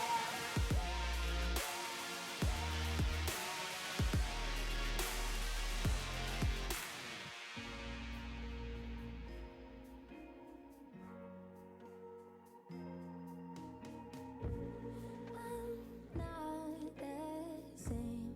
Won't give in. I've played this game. No one wins.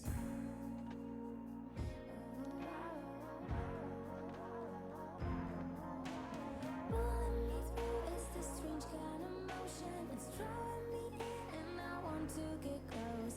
Get so intense like I'm lost in an ocean. Drifting away, feeling exposed. Don't wake me up. I'm losing my gravity. Leave me now. I'm losing myself. Don't wake me up. I'm losing my sanity. Leave me now. I'm losing myself. I'm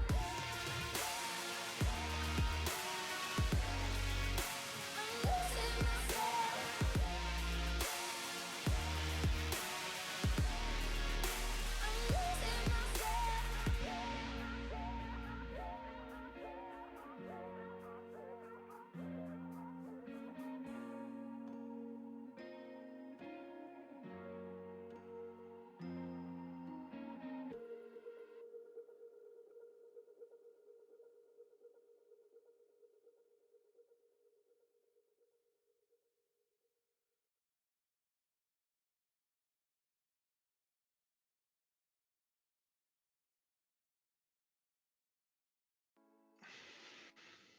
Hello and welcome back for the third game of the series. It's still me, Kachka, still with Modojo, and could be the last game of today, or could be the start of a comeback by 1 in 5. We'll have to see, but definitely brass sound effect being on the upper hand right now.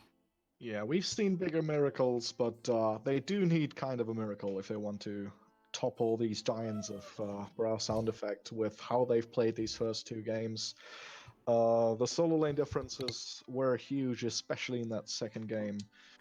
So it's going to be very interesting to see how 1 in 5 try to stabilize that to not be too far behind once the team fights start.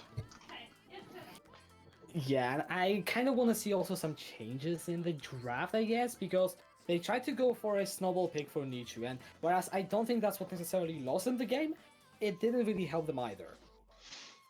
Yeah, like if they want to pick a snowballing mid lane champion, you advised them before the game started to camp that mid lane. I think Olaf was there once during the whole laning phase. I mean, a role in that does play that the lanes just fell apart fairly quickly.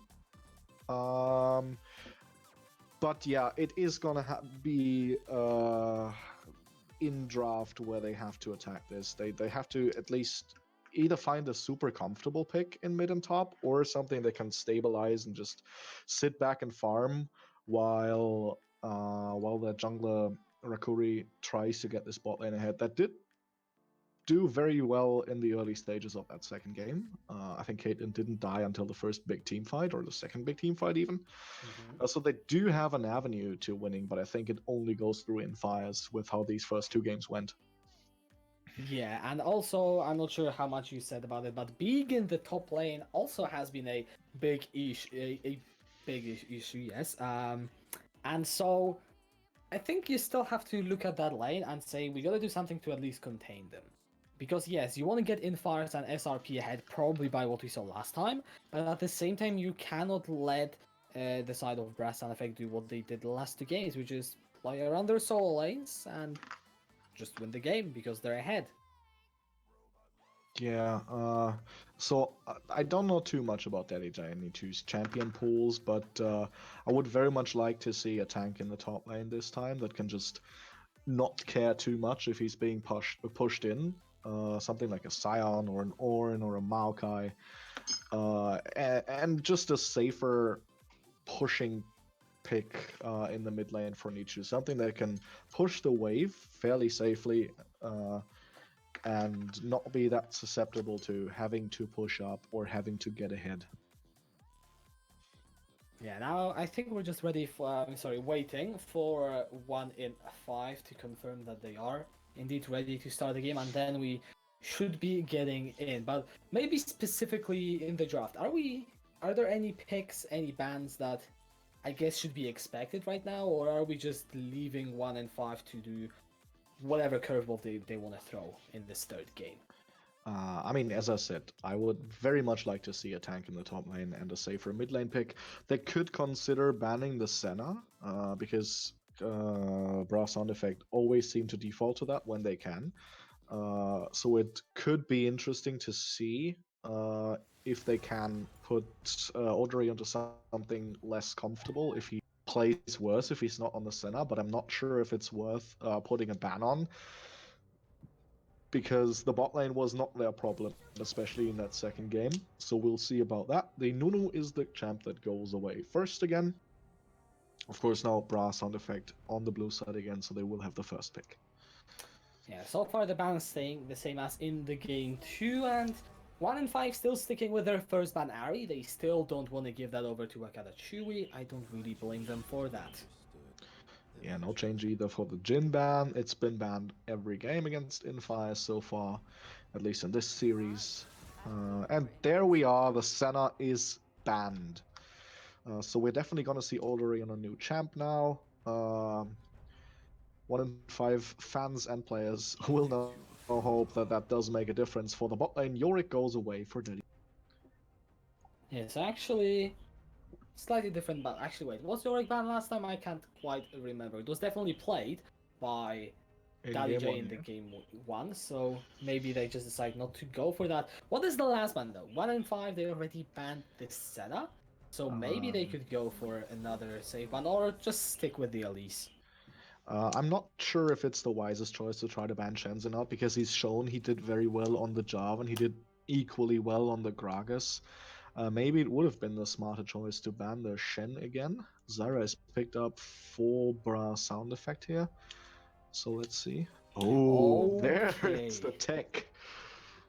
Alright, so Brass Sound Effect still with his Zyra response is Blitzcrank. Blitzcrank and Vega for Nichu.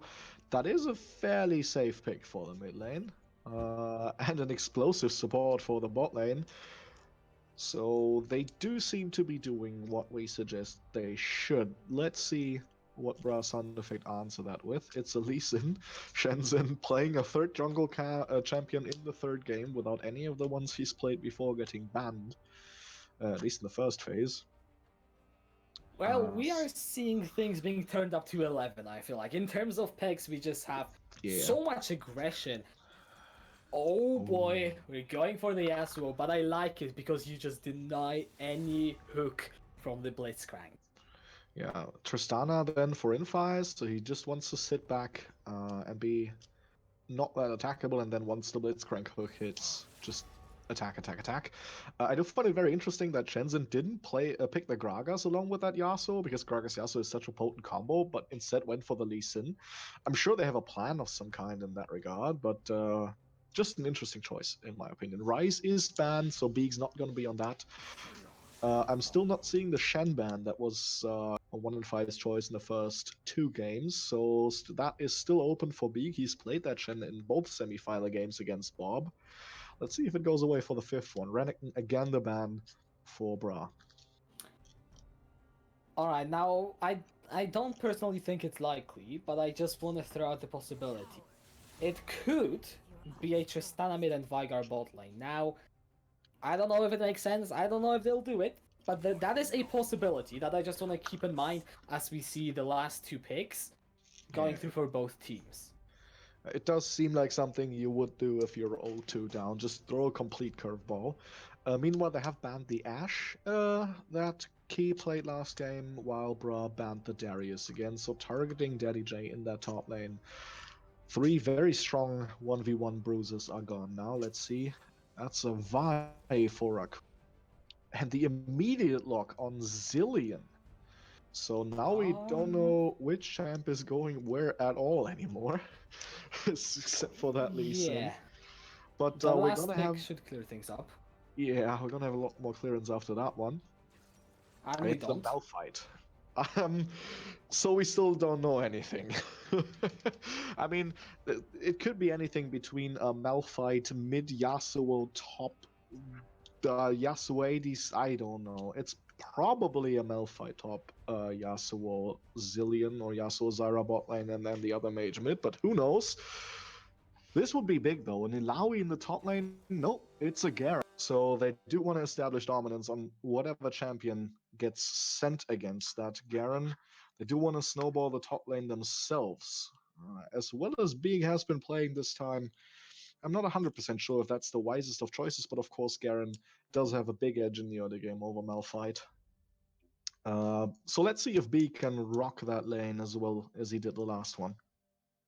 He's playing a Malphite, so when he hits that level 6, the power for his power to be able to just 1v1 people increases so much more. As a lot of swaps going on, I don't know what the rules are, whether there is any time, so I'm just gonna wait until the countdown stops completely before we start talking about specific matchups. So maybe let's start with the obvious one. What about the jungler? It's Lee Sin Vi. A lot of tools for early aggression, and you can gank a lot of lanes as well. Yeah, definitely. I think in the 1v1 in the early game, the Lee Sin has the edge. We're gonna see Big on the Zillion Oh and the boy. Yasuo Malphite bot lane with the Zyra mid. As we said, you can't really predict where any of that happens. You were correct in your assessment with the Tristana and Veigar, though. Also, we're not seeing a heal on either team. Veigar goes with the TP, Yasuo goes with the exhaust, and Tristana in the mid lane with the ignite as well as a Zyra. So yeah, this is, as you said, going to be extremely explosive. Two non-standard bot lanes, an ADC against a Zyra mid lane. I don't even know where to start. I think an interaction that might get overlooked is how powerful Yasuo is into Veigar Blitzcrank. Your wind ball literally blocks the most important abilities for that bot lane. Yeah, that if he has quick fingers for that wind wall, he can definitely prevent a lot of damage and or CC. But if he does get hooked by the Blitzcrank and then the cage builds up around him, he's not gonna be able to dash out of there. So that is definitely something we're gonna have to keep an eye on, as well as that level 6 for Yasuo Malphite being extremely explosive. And of course, Yasuo being able to ult off the Zyra R as well, the Strangle Thorns, and of course the Dragon's Rage from Lee Sin. I have absolutely no idea how we should expect this top lane to go. Even being a top lane main myself, I haven't played Garen into Zillion or the other way around yet. Very unusual choice for Beak here. Throwing a wrench in the Garen pushes lane plan, definitely. Just trying to think maybe how it would go. You have it does kind of look like the typical ranged into melee matchup. If Beak is able to just stay at range and land the bombs, then he can look to do a similar sort of tactic and approach to what we saw in the first two games already. So I think that definitely is a possibility. Yeah, also the longer I think about this, the smarter this Zillion into Garen looks to me. Okay. Because he does have a speed up to get away once Garen presses his Q, and he doesn't very much use a slow that much as he tries to stun you with these double bombs.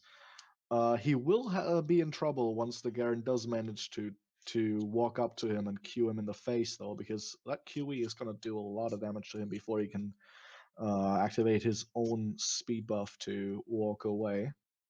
If he does manage to stay out of range, though, he is gonna cause this Garen a lot of annoyance in the early game. And of course, the later the game goes, he will get kill threat as well, especially with that Lee Sin. All right, so now 1 in 5. They are at a very well, what's the undesirable position, in a very undesirable position. I was trying to find my words, I just had to compromise. In the end, they are 0-2 down. They are playing in a pretty crazy sort of game in terms of the picks, but that's exactly what I wanted to see. You know, you are 0-2 down in the best of 5. You gotta pull out the weird stuff, and I love the fact that Bra was just like, yeah, we're gonna match you. We're also gonna pick some weird stuff. Zyra in the mid lane, Zillion in the top lane, Yasuo Malphite in the bot. These kind of team yeah. comps. These kind of team comps is what I hoped to see when I saw the announcement for the VL Inter-Wonderland. Exactly. And they are both teams committing to that spirit, and I love it so much. Yeah, I mean, it is the Inter-Wonderland, and it's only fair that in the finals we get a team comp such as one of those. And I'm just trying to look down through the runes. Nothing really surprising. I just love the Electrocute on Lee Sin. No Conqueror, just go Electrocute, just one-shot people.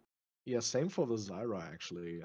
You normally would expect, or often at least, would expect a meteor or an Airy on the Zyra. Nah, if you're rooted, this is gonna explode you. Ignite as well as the summoner choice. Wakata Chewy wants to kill people this game. But he definitely does us. Come on, Riot, just let us into the game. So now I'm gonna be the enemy of the people because I'm gonna jinx it, but we didn't have a pause for 2 games in a row. Hopefully we won't get a pause this time. We can only knock on wood for that one. We are at 98%, so it's gonna be anything between 10 seconds and 5 minutes between before we're into game.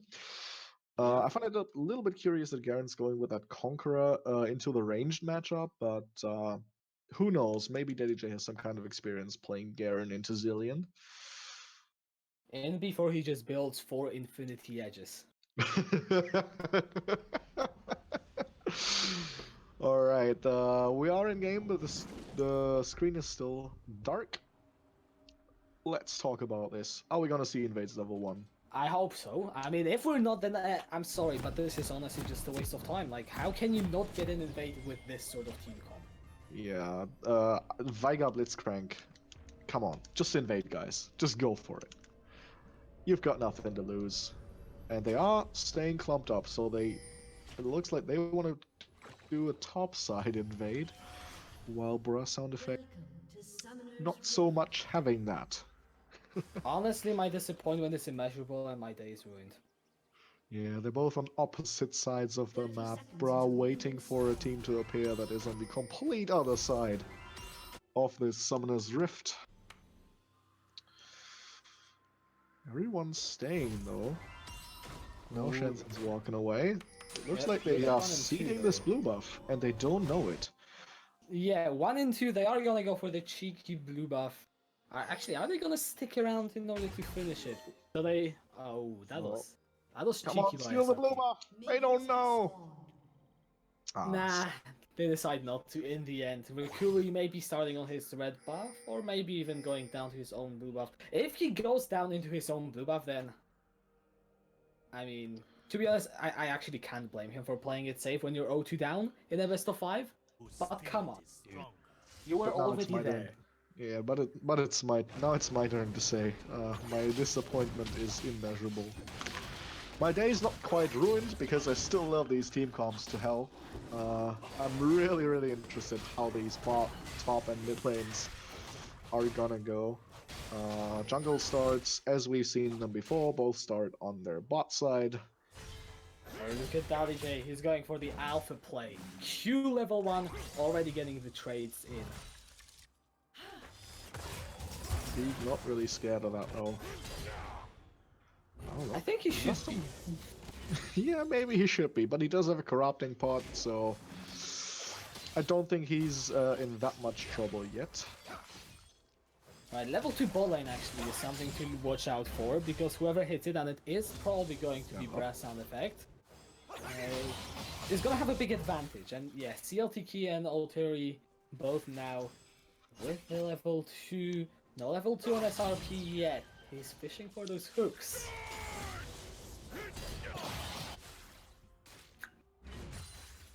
Yeah, this game might be interesting, but I still feel like the lanes might take some time. Oh, I still say that a hook will work by the wind wall. DJ wants it. He's got a lot of damage.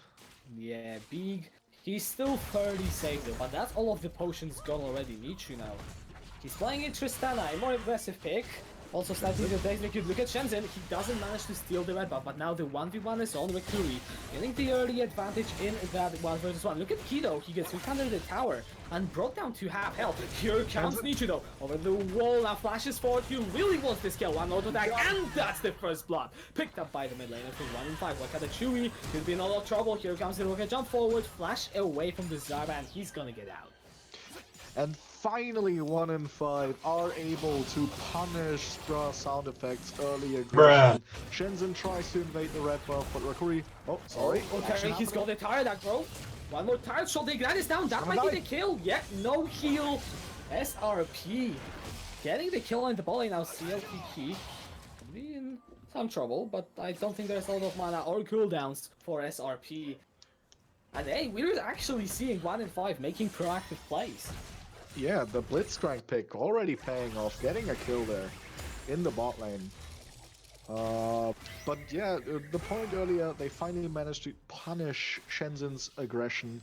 Rakuri manages to smite the red buff just in time. Shenzhen still tries to fight him and draws the shorter stick. Gets killed on the chase by Nichu's Flash Ignite. And now for the first time, 1,000 gold lead for 1 in 5. We'll see where they can take it though, because it's the first time in the series we actually see them with a gold lead, and it's a pretty sizable one early on, with champions that can, and most likely will, snowball. Now though, okay, which trick is the first one? It is an ocean. You do have more of Brass control in the bot side river, but Big is already out of mana in that top lane. Yeah, he will have to recall fairly soon, probably. He does have TP to combat. He's probably waiting for the gold for a Tear of the God. Or parts of that blue Tommy thing.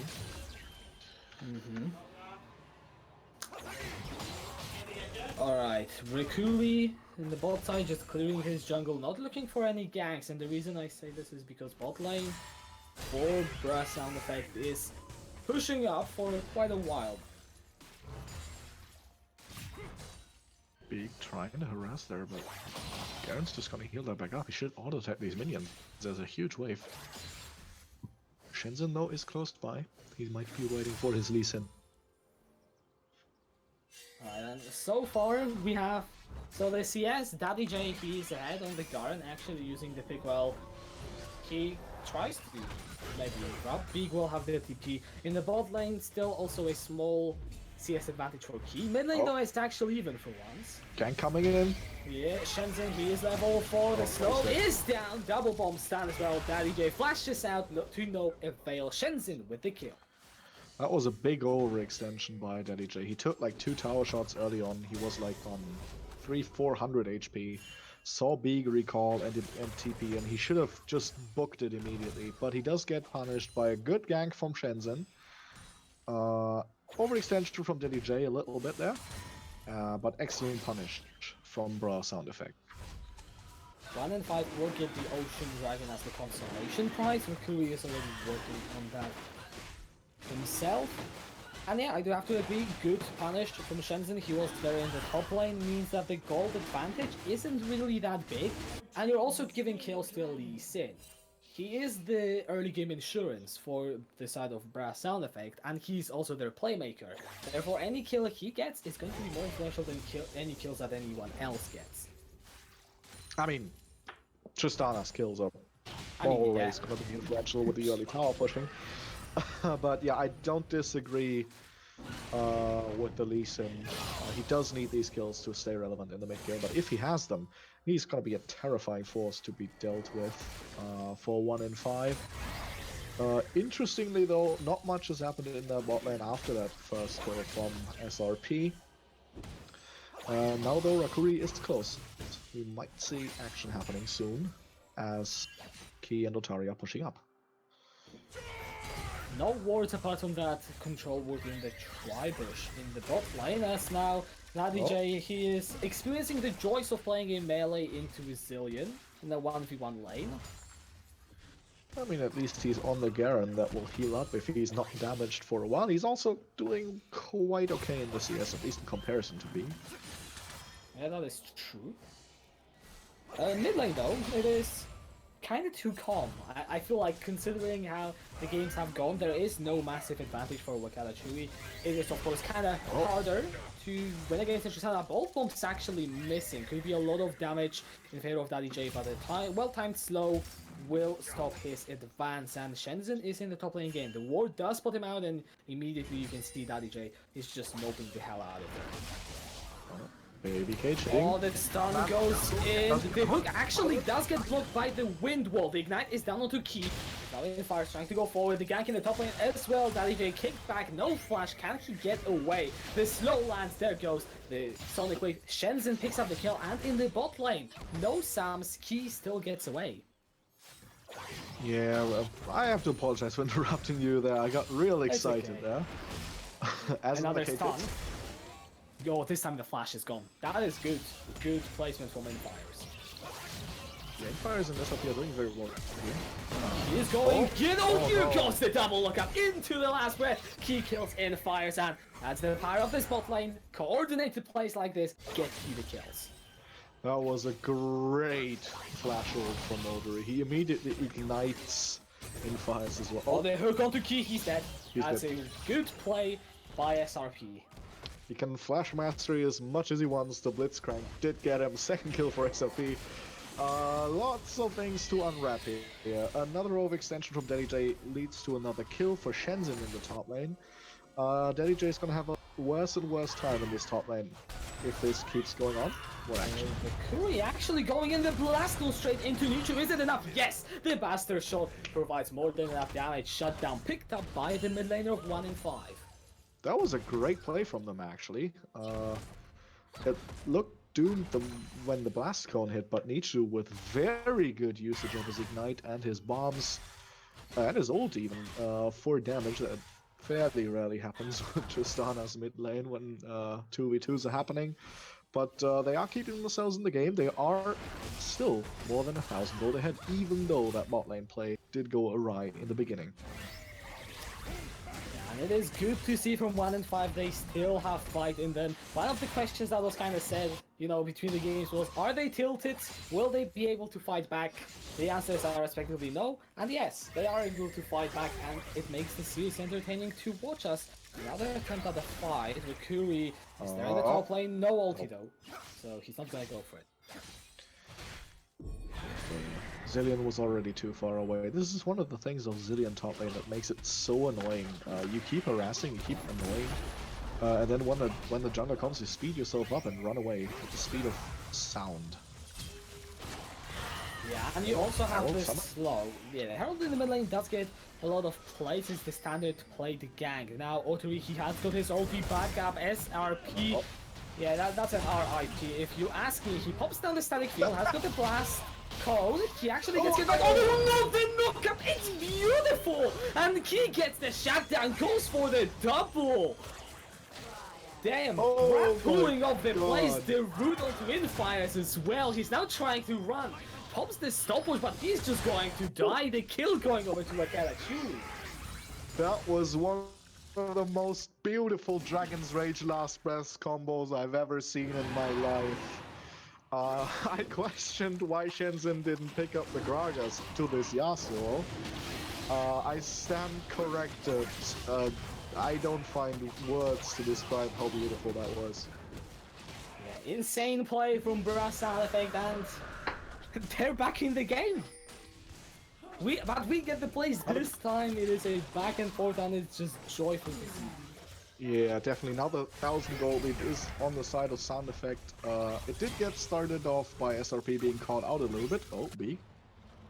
Yeah, this time he actually is running on the wrong side. Has got the flash as Rikuri going forward in the ball lane. Infires is there. Here comes the assault and battery. Ultra he's out and down. Infires gets the kill. The chrono shift was already used. Big, no ultimate available. The flash is still there, but he's silenced. He now uses it, and Daddy J is gonna have to get away. And he has it. Odori did die in that Nichu. exchange. Oh, Nichu's Nichu's gonna get a kill. Jumps in, jumps out. Thank you for the gold, and gets out. Nice roam from Nichu there, seeing that the Zillion was very low and had already used the chrono shift. It was very easy to just walk out there, jump on the tower, jump away, because you know you can get the kill. You're not gonna take much tower shots. Beautiful back and forth, honestly, in this game. The gold is almost dead even at 13 minutes. This tower plate puts 1 in 5 ahead. So many things happening at once. I wouldn't even know where to start. Good catch out in the jungle from Bra with that excellently Yasuo combo as well, but we're already having another fight. Yeah, here goes the knockup right onto Infires. No flash, he's dead. Shenzhen gets the kill. And honestly, that's just how you roll. If you don't have the flash on the Vanguard, then I'm sorry, but that's how you're gonna end up. Yeah, I think he did try to flash away from something there because his flash is almost on full cooldown. Wasn't enough to escape this gank though. Yeah, he might have actually just flashed preemptively and it still wasn't enough. I don't know for sure. Shenzhen sticking around in the bot lane. They are gonna push for the plates before they fall off. Still 15 more seconds and SRP. You just can't really do that much. You can try and get some damage in, but that's about it. Yeah, this is a very even game so far still though. 14 minutes in, the goal difference is exactly 300. So a very open game at this point. Nichu is ahead for the first time in this series. He's doing very well for himself on this Tristana. Infires is always going to be useful with that Fleischlaufen and Vega. Things are happening. Mercury going for the gank. Salt and battery knock up right into the cage. He is going to get shut down with that primordial burst. Now, Ultri, he has the flash, and he's just going to walk away. Good gank. Gets another kill for 1 in 5. Yeah, great gank actually. There's not much else to say. Good timing on the gank. CC and key. Especially when Odori does not have the unstoppable force available, will almost always secure a kill if you're 3 people. And the Primordial Burst is just the ultimate skill button for Veigar. The great skill to press R. Wakala we showed it to us before on the Malzahar, now Infires shows it to us on the... They actually might be able to take the first tower. The plates have gone already, the demolish is pretty powerful. Yeah, well played by 1 in 5. They get the gank, they get the first tower as well, and this game, it is much different. Because we are going into the mid game on an even footing, with so many playmakers on both sides that it just will be a game of swings. Yeah, 1000 gold for 1 in 5 now again. Oh no! On the knockup just barely connects onto Infires, but the crowd control onto Key is significant. The exalt goes down, and then Infires is going to die. The knockup onto he tries to save his AD carry, and he will succeed in doing so. SRP ignited will walk away in shame as Bra pick up a kill in bot lane. I was about to say baited and outsmarted that Infires got himself hit just so SRP could hit him, but then Odori came in with the unstoppable force and they turned it around. Wonderful play, actually from both sides, but of course the edge does go to Bra sound effect. That is the second herald, picked up by Bra sound effect. This time Summon in the top lane as Rikuri trying to stop it from charging in. Can't do it quite yet. Nichu going forward. He lands the slow with the rocket jump, and the down bomb actually doesn't connect. Big, he's not gonna be in trouble though. He's resilient. He's very slippery. Daddy J also not quite able to find anything. It does seem like, at least for the last minute, Bra are starting to run circles around 1 in 5. 1 in 5 are trying to force the plays, and Bra are just manipulating them really well. Yeah, they had some great outplays here, especially in that bot lane. It was so close. If Key dies there before Odori comes in for the unstoppable force, he would have died as well, probably, in the 1v2. Looking for the play, he's got the ult. That is a 2-level disadvantage, but it doesn't matter. Nichu is here. The damage is big though, and the knockup interrupts the rocket jump. It is a 1-for-1. But in the meantime, Big also is gonna get killed in the top lane. Yeah, 2-for-1 for 1 in 5 there. Very well done by Chugi to get a return kill in the 1v2. But also well done for 1 and 5 to kill him, and of course get the kill in top lane with the appearance of Blitzcrank and Veigar there. They do get the tower as well, while Bra is on the dragon. It is a Cloud. It is the third one of the game, and the second one for Brass Sound Effect. It is the additional ultimate cooldown, and people say that the Drakes are overall weaker. But let me tell you one thing: if you can stack Cloud Drakes, especially with 3, especially with champions like Yasuo or Malphite or Zyra or Zillion, the effect is massive. But the bait from 1 and 5 with the Fog of War is just perfect. They play around Vision, they get a kill onto Daddy J. This is a game that looks like a tournament final. A back end for the two teams with players that play the game pretty well. Gotta say, Shenzhen does steal that blue buff. Yeah, and he gets out scot-free as well. Nichu not having that explosive charge means he can't really follow through. Something important as well that I want to point out. Infires went for Glacial Augment, we didn't say anything about it, but now that he hit the 2 utility items, or well, just, you know, the GLP and the Twin Shadows, it's really important to watch out, because the vision pockets, if able to be set up by 1 and 5, will be that much more impactful. Yeah, and also, I alluded to the rune earlier when I said he's always going to be useful, because at that point he was 1 and 3, but these 2 items do mean he always has something going for him, and the damage will scale either way, and now he's going to be starting to build AP, so he's going to be a real threat. SRP, yeah, you don't really want to be there. No flash, and Nichu actually uses the Bastard Shot to save his support, so that's a turret going over for Bra, and they also force an ultimate. Yeah, still very nice use of that Buster Shot to save his support. SRP looked very dead for a short moment there after Key had blocked the hook with his Wind Wall. But yeah, the gold lead has stabilized around 1,000 for a while now. But so far, 1 and 5 have not been able to snowball it. Outer turrets are gone on 3 points of the map. We should expect Bra to try and threaten that bot lane tower that is very low. Beag is almost there already, and look at the minimap, they're all around it.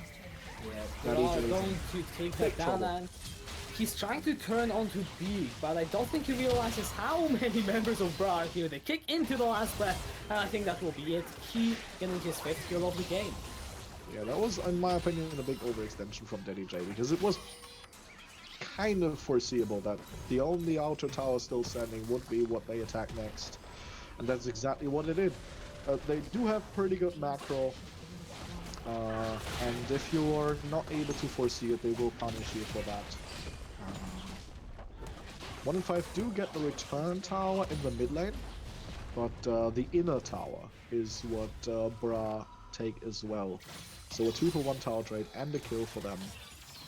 Advantage to them, because now the gold is even again. Yeah, and that's not necessarily a good sign if you are 1 and 5, because we saw what Bra can do when they are on even footing. However, this game has been very much different. You have Veigar and Tristana actually, both carries scaling up really well. The only worry I have is there is so much wombo combo potential for Bra, and it's something we didn't touch upon. We saw that one play with the Lee Sin kick into a triple last breath. They can only stack up more with the Unstoppable Force and the Strangleholds. Yeah, definitely huge 1v5 wombo combo potential for Bra Sound Effect. The good news for 1 and 5 here is if they get a team fight where they can get either Tristana or Veigar protected in that late game, and the wombo combo is out, the big team fight ultimates are gone, these Veigar or Tristana that they get protected will do huge amounts of damage, because there's no tank on Bra Sound Effect's side, because the Malphite is putting full AP, but he got the flash, no cap, the hook. I don't know where it actually goes. That's a double lookup coming in from that Unstoppable Force. Oteri is already down. Here goes a stolen battery. They engage onto Wakala Chewy. He's gonna flash away. Down goes the Strangle Force, and the damage is massive. Tristana is already dead, and now Daddy J, he's trying to run away to no avail. That is a 3-for-2 in favor of Brian the mid lane. Yeah, that looked very bad for Bra at one short moment because the Unstoppable Force connected, but he was CC'd or out of range at that point. So the fight looked pretty bad, but then they managed to turn it around after some great play from Wakala, Chili, and Key. Now, Infire is able to stabilize the push, and the turret will not be lost. However, that is the second Cloud Drake for the side of Brass sound effect too, and that only decreases their cooldowns on ultimates, and they have some very impactful ultimates. Pretty much their whole game plan is around their ultimates. Yeah, if there's one team comp you don't want to fall behind against in Cloud Drakes, it's this one. Is that... Oh wait, no, that's the Chrono Shift. It could actually save his life. No Malphite ultimate yet, but it's only a few seconds. You cannot overextend if you're 1 and 5 here, because Oteri will just jump and kill him. Actually, he's the target. Gets it, triple knockup into the last breath, and a massive team fight for Bra. Double kill for Key. Nichu now looking to salvage whatever he can. Gets the shutdown, but that's it. Gets killed by Wakala Chui, and this time it's a 4-4-2 in favor of Bra. Yeah, this is a game of inches. So close to killing Odori before he had that ultimate back available. But then once that ultimate is available, he instantly presses R, gets a triple knock-up for Key to connect his last breath to. Flash forward B is gonna get that stun, gets the shutdown, an extended ace. I feel like Bra are back in this game. And that is absolute disaster for 1 and 5. Once we continue the story from that Malphite ult connecting just before he dies, and then the fight gets turned around on them. Everyone is a bit overextended because they thought they could kill the Malphite. And now they all 5 died for 2 people. And now the goal lead is almost 3,000 in favor of Bra sound effect. This is not ideal if you're 1 in 5, but I feel like they can learn some things. First of all, don't fight when Oteri has got his ulti, and it's really hard to do, by the way, so, you know, I just want to point that out. It is insanely difficult. First of all, because the cooldown is fairly short with those 2 Cloud Drakes, and second of all, because how else are you going to fight? You are going to have to clump up inevitably at one point. And this just means that I feel like Bro with their team comps in this situation have a big tactical advantage. Yeah, especially since they already have 2 Cloud Drakes under their belt. It's what I was starting to say when that fight broke out. If there's a team comp you don't want to fall behind against in Cloud Drakes, it's this one. Now with 2 Cloud Drakes already, the cooldowns on these ults are already quite a bit shorter. And as you said, they are completely relying on these ultimates for team fights. Another pig goes from the root, Strangleforce as well into the middle of the fight. Nichu is already dead, Key getting that kill. Look at Infire as though he's able to trade one back. Shutdown picked up by Daddy J. Now he's rooted with those grasping roots, and he's gonna get taken down. The knockup onto Infire's double kill picked up by Shenzhen. And just like that, bracket, another set of 3 kills. Yeah, Odori with the flash ult again. I don't think they can do the Baron without the Yasuo. One disadvantage of their comp is they don't really have stable DPS to take down a Baron. Without that Yasuo, they're gonna go for it either way. They do have the Zyra with her plants. The respawns are starting to come in fairly soon though. It does look like they're gonna be fast enough for it. Yeah, Raccoon not even trying to sneak around, so the Baron does go over to Brass sound effect 2, and they are on a match point. One more win and they get this game yet. I mean, SRP tried. You gotta give them that, but now with a gold lead, with so many fights won back to back, you gotta feel confident if you're Bra to take the Inter-Wonderland Finals. Yeah, like every fight, it has seemed like the game is going more and more in their advantage, and now they have a 5,000 gold lead and the Baron buff.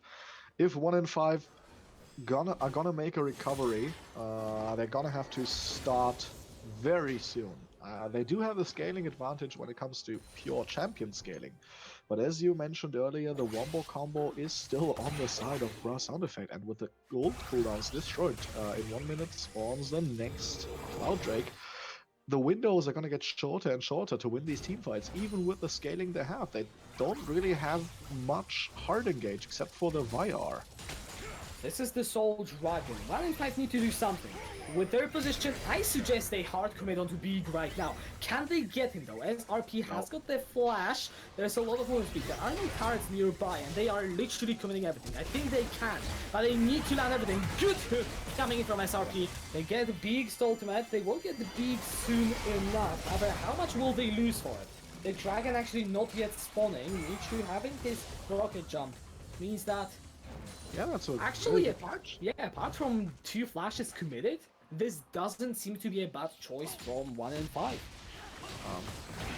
It does look like Bra's gonna get this done because they're not Oh, yeah, they fast enough on the rotation down. They don't. They just can't face check into the fog of war against Malphite Yasuo. And the Drake's already gone. Almost. Yeah, Rikui has to go around. There's no way Bra are just playing their position game too strong. That is the Cloud Dragon Soul. Not necessarily the most influential of souls, but mostly it implies that the next dragon will be Elder. And then you're gonna run into a lot of trouble against a team fighting comp. Yeah, more than that, the Cloud Dragon does give you movement speed as well, so they're gonna very much easier get into these positions to find these wombo combo team fights. So even that soul is not to be underestimated in this case. It's also accompanied by the 3rd Cloud Drake, so these old cooldowns are gonna be extremely low now for Bra's sound effect. Yeah, actually, Zillion ultimate is up a sub 17 seconds cooldown. Oh no! Oh, the ultimate, yeah, that's the support gone. Actually though, Nichu gets out, and those are 2 ultimates gone. So maybe there is some hope. But actually, look at those circles, you can see them spinning. You can see those old cooldowns. Zillion's ult is back up, he just Yeah. used it. The last breath also, and look at that unstoppable force. In a couple seconds, it's gonna be there again as well. And look at that damage from the Zillion. Look, for 1 in 5, the only real way they can win a fight is if Blitzcrank hooks. Oh, there is another ultimate Yeah. again. Nichu, he's trying to escape. He's got the ignite onto himself. To one more tick, will he die? No, he actually manages to survive. That is big for 1 in 5. Means they don't lose right here, right now. But it's not too far away. Malphite ult is already halfway up again. Chrono And they shifts will up. have to find something. Daddy looking for the engage. Here goes the spooky goes. The hook connecting onto the Malphite. The kickback onto Infires. Not really getting anything. Chrono shift already was expended. Shutdown pick up on the Zara. Infires, he's still alive in the backline. The Tremolo reverse goes down. So far, 2 for 1. However, now here goes the carry. Actually, Yasuo is already dead. He is down. And now look at Nichu. The double bomb, though, pretty big for him. 1 in 5 still somehow holding on, but the kick double kill picked up by Shenzhen. Can they pull it back now? Infires, he's the only carry live. He dies, the game is over. Shenzhen still flashing away. He still has the GA and the chrono shift onto him. I think that was the chrono shift that was gone. Beak taking down SRP. Shenzhen still gets out. 1 in 5. This game is so close. That was pretty much the best team fight they could have hoped for. Chrono shift's available again, by the way. Yeah. That was pretty much the best team fight they could have hoped for. They hooked someone with a Blitzcrank. It was the support. They managed to force the Chrono Shift on the support and still kill him, starting off the fight. And it still almost wasn't enough to survive. no, And Infires is gonna die. Yeah, that was a mistake if I've ever seen one. Shenzhen is dominating, not a game-costing mistake as the respawn timers have come back up, but you just don't do that. I honestly don't know, how do they kill B? 17 seconds on a Zillion ulti that brings you back to full health? I don't know. Yeah. All the ults are available again except for the Dragon's Rage. Oh, Rico, he's gonna try. Okay, that's how they kill B. Alright, Shenzhen now, he still has got the GA, gonna dash over the wall. No one to follow through. This game is so close. But I love to see the fact that 1 in 5, they do not give up. Well, maybe Big is a Game of Thrones character because he just kind of forgot he had Nichu ult. is dead. Here goes the Solo Force. He gets the kill. Now both carries are dead, actually. And the fire is up in 5 seconds. Oh man, these ult cooldowns are just nothing. Yeah, It's they are around 10 ridiculous. seconds until ult's unstoppable force is back again. I can't imagine it's any fun being 1 in 5 right now because even if you kill someone, the other people are just gonna have their ultimates up again, especially if it's big. The Chrono Shift and the Unstoppable Force Last Breath combo also will put a wrench in any plans you do to defend. They have been doing well on the defense, except for that mistake from Infires, overcommitting with a flash forward there. But now they have two inhibitors down.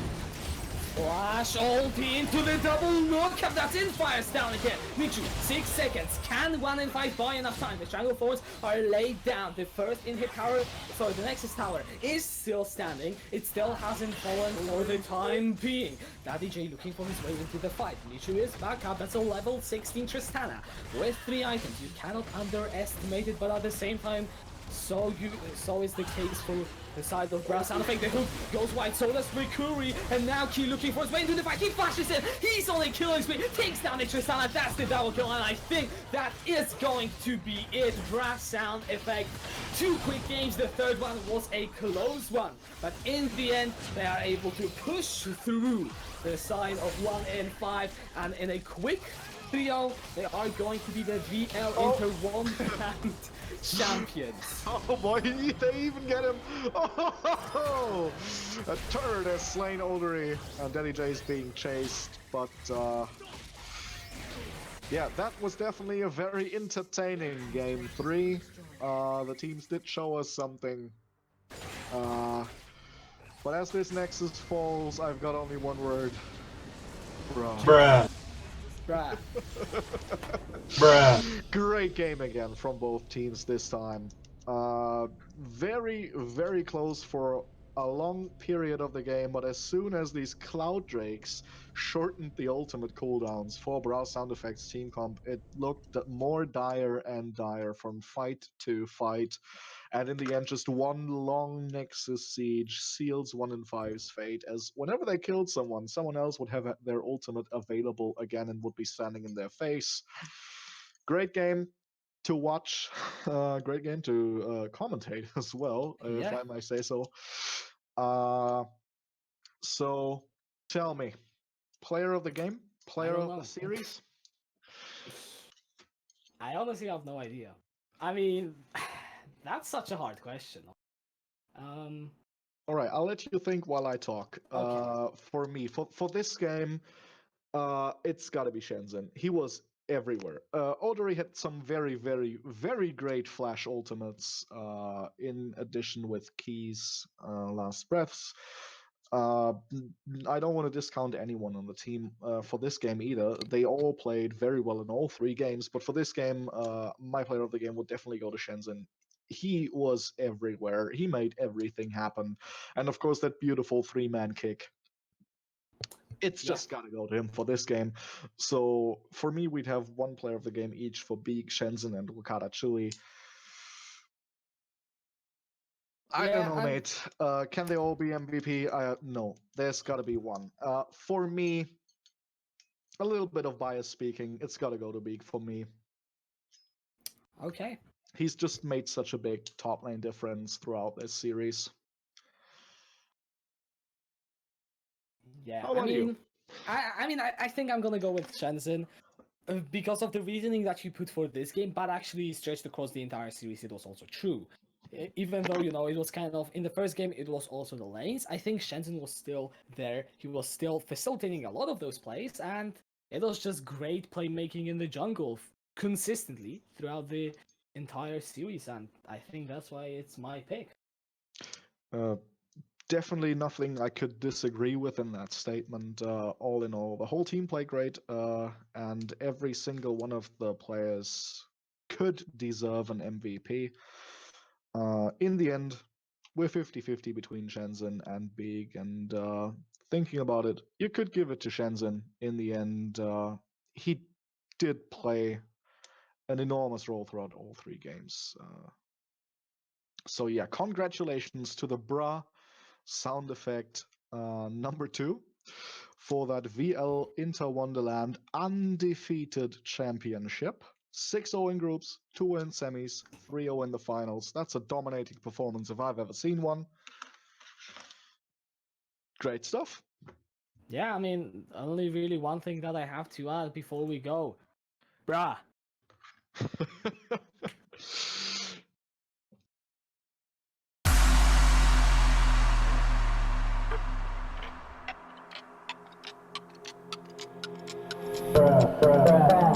Thank